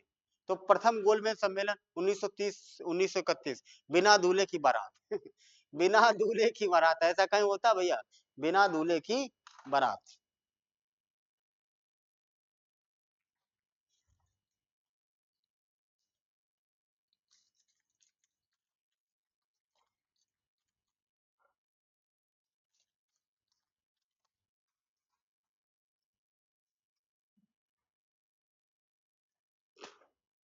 देखो प्रथम गोलमेज सम्मेलन कब होता है? 1930 का। तथ्य क्या दिया गया था कि 12 नवंबर 1930 और 19 जनवरी 1931 तक ये आंदोलन गोलमेज सम्मेलन चला था। लंदन में होता था ये गोलमेज सम्मेलन। लंदन में उपस्थिति कितनी थी? तो 89 प्रतिनिधि थे ब्रिटिश दल के और भारतीय रियासतों से थे और अन्य, यानी कि टोटल कितने थे? 89 प्रतिनिधि थे इसमें। पृष्ठभूमि क्या थी? विषय क्या था? साविनय अवज्ञा आंदोलन के बीच में ब्रिटिश सरकार की पहल थी। चर्चा संघीय शासन की रूपरेखा तैयार करिए, प्रांतीय स्वसत्ता दीजिएगा, अल्पसंख्यक मुद्दों पर चर्चा होनी थी। यहाँ पर द्वितीय प्रथम गोलमेज सम्मेलन में विशेषण क्या हुआ? विश्लेषण की कांग्रेस अनुपस्थित रही। भाई कांग्रेस अनुपस्थित रही और गांधी जी शीर्ष नेता जेल में, गांधी जी भी जेल में थे और गांधी जी के जो शीर्ष नेता थे वो भी लाला कहाँ थे? जेल में पड़े थे। ठीक। तो गांधी यानी कि महात्मा यानी कि बी आर अम्बेडकर तीनों गोलमेज सम्मेलन में जाते हैं और गांधी जी और यानी कांग्रेस का कोई भी सदस्य प्रथम गोलमेज सम्मेलन में नहीं पहुंचता, जो कहाँ होता है? लंदन में होता है। परिणाम क्या हुआ कि कोई ठोस निर्णय नहीं हुआ, कांग्रेस के बिना सम्मेलन विफल रहा। तो यूपीएससी के महत्व से क्या दिया गया? इसमें ब्रिटिश सरकार की सीमाओं को उजागर किया गया और गांधी इरविन समझौते की नींव पड़ी। यहाँ से क्या होता है कि जब गांधी जी गए नहीं, कोई भारतीय राष्ट्रीय कांग्रेस का कोई सदस्य गया नहीं, तो जो उस समय वायसराय था लॉर्ड इरविन, तो लॉर्ड इरविन को मजबूर होना पड़ा गांधी इरविन समझौते के लिए। देखिएगा वहीं से इसी से क्या होती है? नींव पड़ती है समझौते की। अब देखो गांधी और इरविन समझौता दिल्ली पैक्ट के नाम से जाना जाता है बेटा, दिल्ली पैक्ट के नाम से जाना जाता है। देखो ये देखो महात्मा गांधी है और ये ससुरा कौन है? इरविन है। ठीक है। हस्ताक्षर की तिथि 5 मार्च 1931 को। ऐतिहासिक स्रोतों में 5 और 8 मार्च दोनों का उल्लेख दिया गया है। यूपीएससी के लिए 5 मार्च मान है। देखो ये भी बहुत सटीक दिया गया, यूपीएससी ने इसे 5 मार्च माना है सटीक। कांग्रेस की सहमति क्या थी और सरकार की सहमति क्या बनी?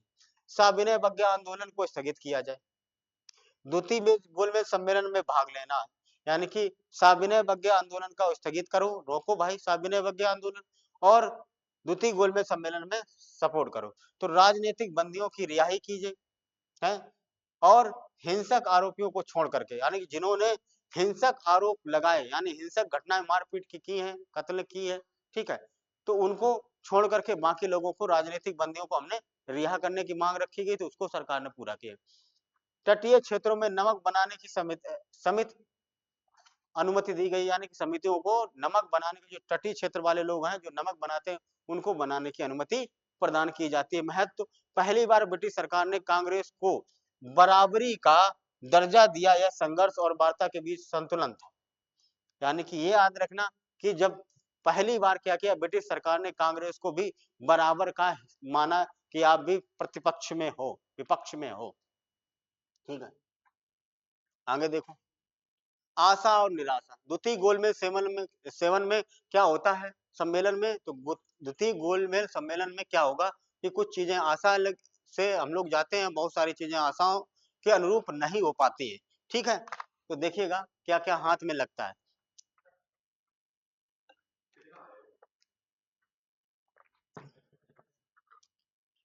अब चलेगा।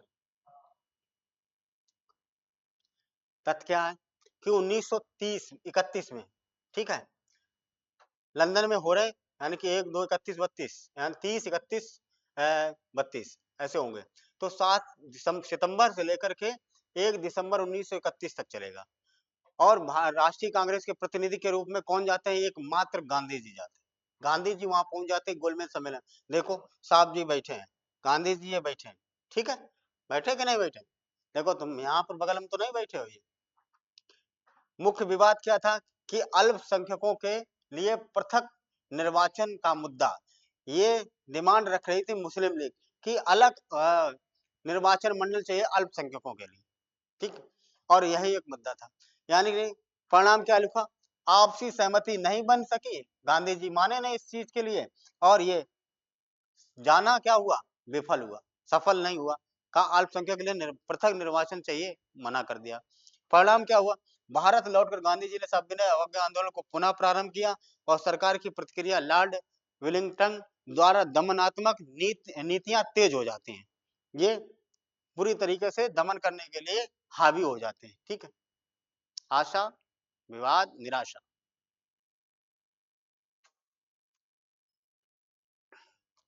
आगे चलते हैं, कम्युअल अवार्ड की बात करेंगे। कम्युअल अवार्ड, यरबदा जेल का अनशन।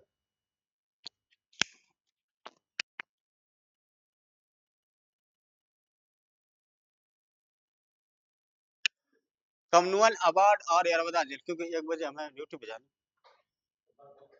यरबदा जेल अनशन पे बैठ जाते हैं, और ये अनशन जो पूना पैक्ट समझौता होता है, वो याद रखना 1932 में महात्मा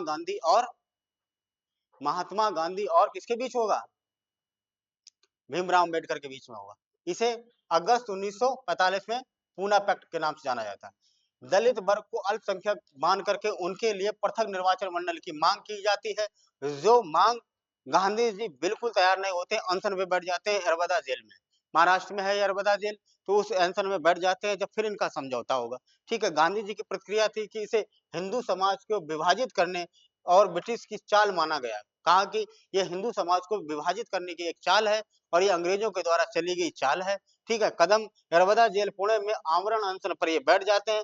फिर जब गांधी जी पर यानी कि महात्मा बी आर अम्बेडकर पर विशेष दबाव पड़ता है, ठीक है, उनकी हालत जेल में खराब हो जाती है, तब विशेष दबाव पड़ता, तब जाकर के समझौता किया जाता है। दलितों के लिए मान जाते हैं वो कि पृथक निर्वाचन की मांग को समाप्त कर देते हैं, यानी कि मना कर देते हैं, ठीक है, हमें अलग निर्वाचन क्षेत्र की मांग को हम समाप्त कर देते हैं, ठीक है। अब पूना पैक्ट समझौता 1920 एक ऐतिहासिक समझौता था गांधी जी और उनके बीच में। आइए जान लेते हैं फटाफट। हस्ताक्षर याद रखना, ये क्वेश्चन यहाँ से बना भी है यूपीएससी में। हस्ताक्षर देखो, गांधी जी और इरविन के बीच में समझौता होगा, मगर गांधी जी का हस्ताक्षर नहीं है। किसके हस्ताक्षर याद रखना? मदन मोहन मालवीय।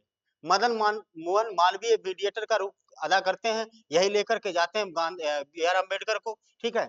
तो यही दोनों लोग हस्ताक्षर करते हैं, यानी कि महात्मा गांधी, मदन मोहन मालवीय और बी आर अम्बेडकर। तो गांधी जी हस्ताक्षर नहीं करते, मदन मोहन मालवीय द्वारा और भीमराव अम्बेडकर द्वारा हस्ताक्षर किए जाते हैं। यरवदा जेल पुणे में की बात की जाती है। तुलनात्मक क्या है? पृथक निर्वाचन समाप्त किया जाता है, दलित वर्ग के लिए पृथक निर्वाचन रद्द किया, मांग उन्होंने रद्द कर दी। किसने? बी आर अम्बेडकर जी ने। नई व्यवस्था यानी संयुक्त निर्वाचन मंडल की मांग की जाती है। प्रांतीय विधान मंडलों में दलितों के लिए आरक्षित सीटों 71 की जाती हैं, 71 से बढ़ाकर के 147 48 की जाती है, ठीक है। विधान मंडलों में दलितों के आरक्षित जो सीटें थी, वो 71 से बेटा 147 कर दी जाती, 148 कर दी, ठीक। साइंटिफिक क्या था कि विशेष सामाजिक न्याय का संवैधानिक मार्ग था, जिसने दलित राजनीति को मुख्य धारा से जोड़ा। बहुत बढ़िया। तृतीय गोलमेज सम्मेलन 1932, ये क्या है? देखो, अंतिम औपचारिकता थी 1932 में। 17 नवंबर 19 से लेकर के 24 दिसंबर 1932 तक विशेष कांग्रेस द्वारा अनुपस्थित, कांग्रेस इसमें भी अनुपस्थित रहती है। ब्रिटेन की लेबर पार्टी ने भी भाग नहीं लिया, ठीक। लेबर पार्टी बाद में सत्ता में आएगी। परिणाम क्या है? श्वेत पत्र, यानी कि सम्मेलन के विचार विमर्श के आधार पर एक श्वेत पत्र जारी किया गया। संवैधानिक नींव क्या है? यही दस्तावेज आगे चल करके भारत शासन अधिनियम 1935 का आधार बन गया। और विश्लेषण, यह एक तरफा चर्चा थी, जिसमें भारतीय जन समर्थन का अभाव था, लेकिन प्रशासनिक ढांचे के लिए ये महत्वपूर्ण सिद्ध होती है 1932 वाली, यानी तृतीय गोलमेज सम्मेलन 1932। कांग्रेस सोशलिस्ट पार्टी 1934 विचारधारा में बदलाव, क्या किया जाता? इसके संस्थापक कौन थे? जयप्रकाश नारायण यानी जेपी और आचार्य नरेंद्र देव, ये दो लोग थे। जेपी और नरेंद्र देव ये दो लोग थे जिन्होंने इस पार्टी को कांग्रेस सोशलिस्ट पार्टी 1934 में किया और बदलाव क्या किया। उद्देश्य क्या था कि कांग्रेस के भीतर रह करके समाजवादी विचारधारा का प्रसार करना, कि किस तरीके से समाजवादी अपने अपने आदमी को मलाई ना खिलाओ, सभी समाज को देख करके काम करना, समाजवादी विचारधारा का प्रचार प्रसार करना। बहुत बड़े ऐसे थे समाजवादी जयप्रकाश नारायण। किसान और मजदूर वर्ग के आर्थिक मुद्दों को स्वतंत्रता संग्राम और हिस्सा बनाना है, ये इनका मुद्दा था। महत्व क्या इम्पैक्ट में कि इसमें वामपंथी राजनीति को एक वैचारिक मंच प्रदान किया गया और स्वतंत्र आंदोलन का सामाजिक विस्तार किया जाता है। एक नजर माइंड मैप के माध्यम से डाल लेते हैं गोलमेज सम्मेलन में क्या होता है कि गोलमेज सम्मेलन देखो प्रथम कब होता है 1930 से लेकर कांग्रेस अनुपस्थित रहता, परिणाम क्या रहेगा? जब कांग्रेस ही नहीं जाएगी तो सम्मेलन काहे सफल होगा? तो इसका सम्मेलन कैसा होगा? असफल होता है, असफल होगा मेरे बच्चे। फिर द्वितीय गोलमेज सम्मेलन में कांग्रेस जाते हैं, सांप्रदायिकता के आधार पर विभाजन की बात की जाती है 1931 में, है पृथक मुसलमानों के लिए निर्वाचन की बात की जाती है, तो ये भी विफल हो जाती है और दलितों के लिए बात की जाती है, ये भी विफल हो जाएगा इसमें। और तृतीय गोलमेज सम्मेलन में कांग्रेस अनुपस्थित रहेगा और परिणाम क्या निकलेगा? 1935 का जो आधार बनता है, एक्ट बनता है, वो तृतीय गोलमेज सम्मेलन के आधार पर ही बनाया जाता है, अधिनियम, भारत शासन अधिनियम। माइंड मैप के माध्यम से समझौते की बात करते हैं कि क्या होता है कि इरविन पैक्ट समझौता 1931 में कारण क्या था? सविनय अवज्ञा का दबाव के कारण ही गांधी इरविन समझौता होता है 1931 में। उसके बाद ये जाते हैं कहाँ? द्वितीय गोलमेज सम्मेलन में। कम्युनल अवार्ड का संकट और प्रतिक्रिया क्या होती है कि 1932 में पूना पैक्ट होता है, इंदिरा का नाम है महात्मा गांधी और बी आर अम्बेडकर के बीच में होता है। वैचारिक मंथन यानी के लिए एक पार्टी गठन होता है 1900 जयप्रकाश नारायण के द्वारा, Congress socialist party, Congress socialist party का गठन होता है 1934 में। ठीक है, आगे देखिएगा भारतीय स्वतंत्रता संग्राम अंतिम चरण पर 1939 से लेकर 1947 प्रमुख ऐतिहासिक घटनाक्रम और मील के पत्थर की बात करेंगे। फॉरवर्ड ब्लॉक का गठन 1 मई 1939 में, फॉरवर्ड ब्लॉक का गठन होता है कब? 1 मई 1939 में, जब ये भारतीय राष्ट्रीय कांग्रेस को छोड़ते हैं सुभाष चंद्र बोस, तब एक नई पार्टी बनाते हैं जिसे कहा जाता है फॉरवर्ड ब्लॉक पार्टी। ठीक है, आगे देखते हैं इसमें क्या क्या दिया गया है कि संस्थापक कौन थे? सुभाष चंद्र बोस। पृष्ठभूमि क्या थी? कांग्रेस अध्यक्ष पद से त्याग पत्र उन्होंने दे दिया था। गांधी जी के समर्थित नेतृत्व में वैचारिक मतभेद था, गांधी जी नहीं चाहते थे सुभाष चंद्र बोस भारतीय राष्ट्रीय कांग्रेस की अध्यक्षता करेंगे। 1938 1939 दोनों बार भारतीय राष्ट्रीय कांग्रेस की अध्यक्षता करने का किन्हें मौका मिलता है? सुभाष चंद्र बोस को। ठीक है, मगर इतना वैचारिक मतभेद होता कि ये त्यागपत्र ही दे देते, एक नई पार्टी बना देते हैं, एक नया संगठन बना देते हैं, फॉरवर्ड ब्लॉक। ठीक है, फॉरवर्ड ब्लॉक का गठन कर देते। उद्देश्य क्या था? पूर्ण स्वतंत्रता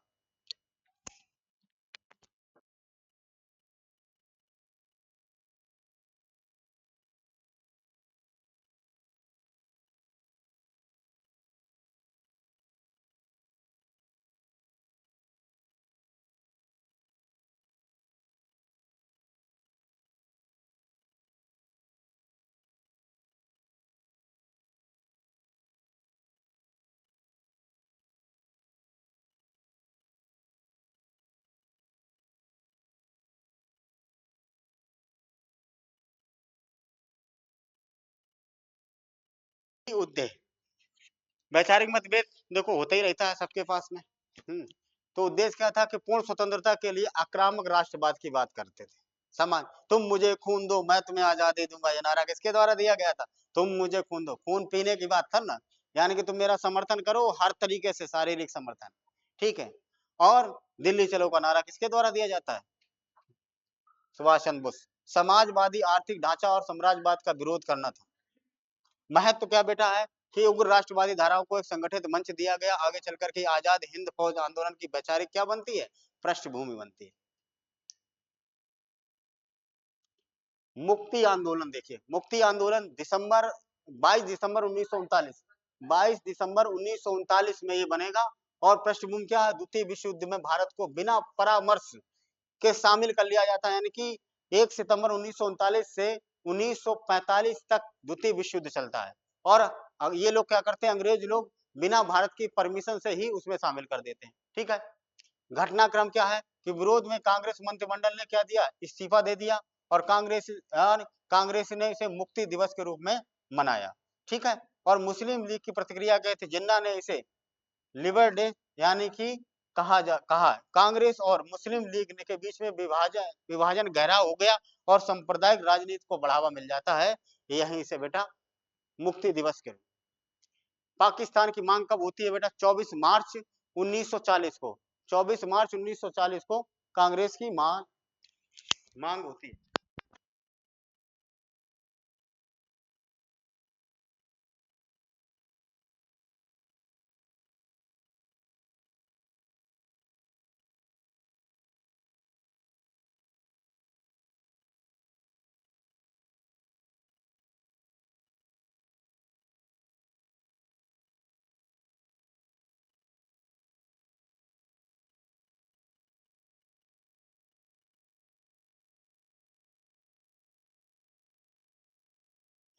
हाँ देखो, लाहौर प्रस्ताव मुस्लिम लीग की था। मुस्लिम लीग ने क्या किया कि 24 मार्च को बेटा 1940 को क्या कर दिया, मांग रख दी पाकिस्तान की। है, भूत सवार हो गया भैया, हम अलग देश बनाएंगे, अलग देश बनाएंगे। तो प्रस्ताव, लाहौर प्रस्ताव मुस्लिम लीग में रखा गया। मुस्लिम यानी कि जो मुस्लिम लीग का जो अधिवेशन हुआ करता था, जैसे भारतीय राष्ट्रीय कांग्रेस का अधिवेशन होता है, वैसे मुस्लिम लीग का भी अधिवेशन होता है। इसी वजह से अध्यक्ष कौन थे, मोहम्मद अली जिन्ना। मांग क्या थी कि मुस्लिम बहुलक क्षेत्र में एक स्वतंत्र राष्ट्र की स्थापना हो। ऐतिहासिक महत्व, यहाँ से औपचारिक रूप से दो राष्ट्र यानी दो नेशन थ्योरी यानी टू नेशन थ्योरी की स्थापना होती है। यह भारत विभाजन की आधारशिला बन जाता है कब, 1940 में।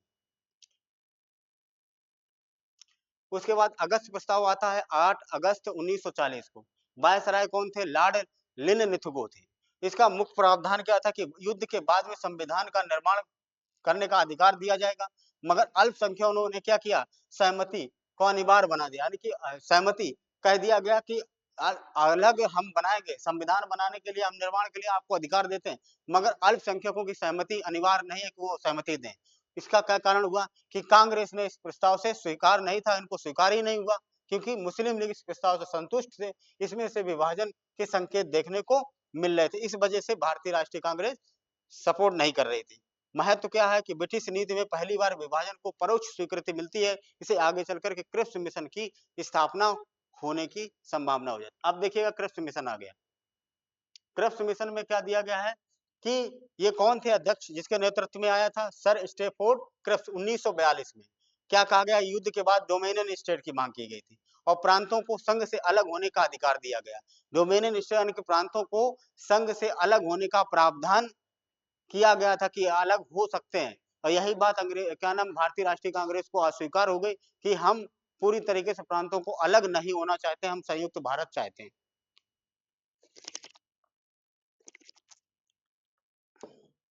ठीक है, तो ये भी अस्वीकार कर दिया गया। अब भारत छोड़ो आंदोलन चलेगा। 1942 में भारत छोड़ो आंदोलन, स्वतंत्रता प्राप्ति के लिए 1947 15 अगस्त क्या होता है कि भारतीय स्वतंत्रता अधिनियम 1947 में मुख्य विशेषताओं में क्या है कि भारत और पाकिस्तान के रूप में विभाजन हो जाता है और ब्रिटिश प्रभुसत्ता का अंत हो जाता है। और नेतृत्व किसका होगा, तो वहां के नेतृत्व कौन करेगा, जवाहरलाल नेहरू प्रधानमंत्री बनते हैं। ऐतिहासिक महत्व, लंबे औपनिवेशिक शासन की समाप्ति होती है, एक नए लोकतांत्रिक राष्ट्र की शुरुआत होती है। ठीक, भाग एक संघर्ष। आगे दें, सारांश में हम लोग समझ लेते हैं 1939 से लेकर 1940 तक की क्या घटनाक्रम रहती है। तो 1939 से 1940 में क्या हो, एक नई पार्टी का गठन होगा, एक नए संगठन का गठन होगा, जो सुभाष चंद्र बोस के द्वारा फॉरवर्ड ब्लॉक की स्थापना होती है। 1939 में आक्रामक राष्ट्रवाद की स्थापना होती है और 1940 में एक मुक्ति दिवस के रूप में मनाया जाता है, कांग्रेस का इस्तीफा होता है। और पाकिस्तान की मांग लाहौर प्रस्ताव में रखी जाती है 1940 में 24 मार्च। और मुस्लिम बहुलक क्षेत्र में क्या किया जाएगा, भारत और पाकिस्तान दो नए राष्ट्र बनने की बात की गई थी अगस्त प्रस्ताव के बाद। आगे देखना भाग 2 में स्वतंत्रता की ओर 1947 1942 से लेकर के 1942 में क्या होता है, क्रिप्स मिशन आता है। वो कहता है कि हम डोमिनियन स्टेट की बात करेंगे, हैं, और प्रांतों को अलग रखने की बात कही गई। तो यहीं से क्या कहें, ये अस्वीकार कर लिया जाता भारतीय राष्ट्रीय कांग्रेस के द्वारा। ठीक, भारत छोड़ो आंदोलन की नींव यहीं से पड़ जाती है। 1947 में स्वतंत्रता अधिनियम आता है, और भारत का विभाजन होगा, भारत और पाकिस्तान के रूप में दो नए राष्ट्र बनेंगे, और एक धर्म के आधार पर इस्लामिक स्टेट बनेगा और एक धर्मनिरपेक्ष राष्ट्र बनेगा। ठीक है, आज की क्लास हमारी यहीं तक रहेगी बेटा, और आज मिलते हैं अगली क्लास में। तब तक के लिए हमारे साथ जुड़े रहिए, बने रहिए चैनल के साथ में, हंसते रहिए, मुस्कुराते रहिए। चैनल को लाइक, कमेंट और सब्सक्राइब जरूर कर दिए। धन्यवाद। राम राम, राधे राधे।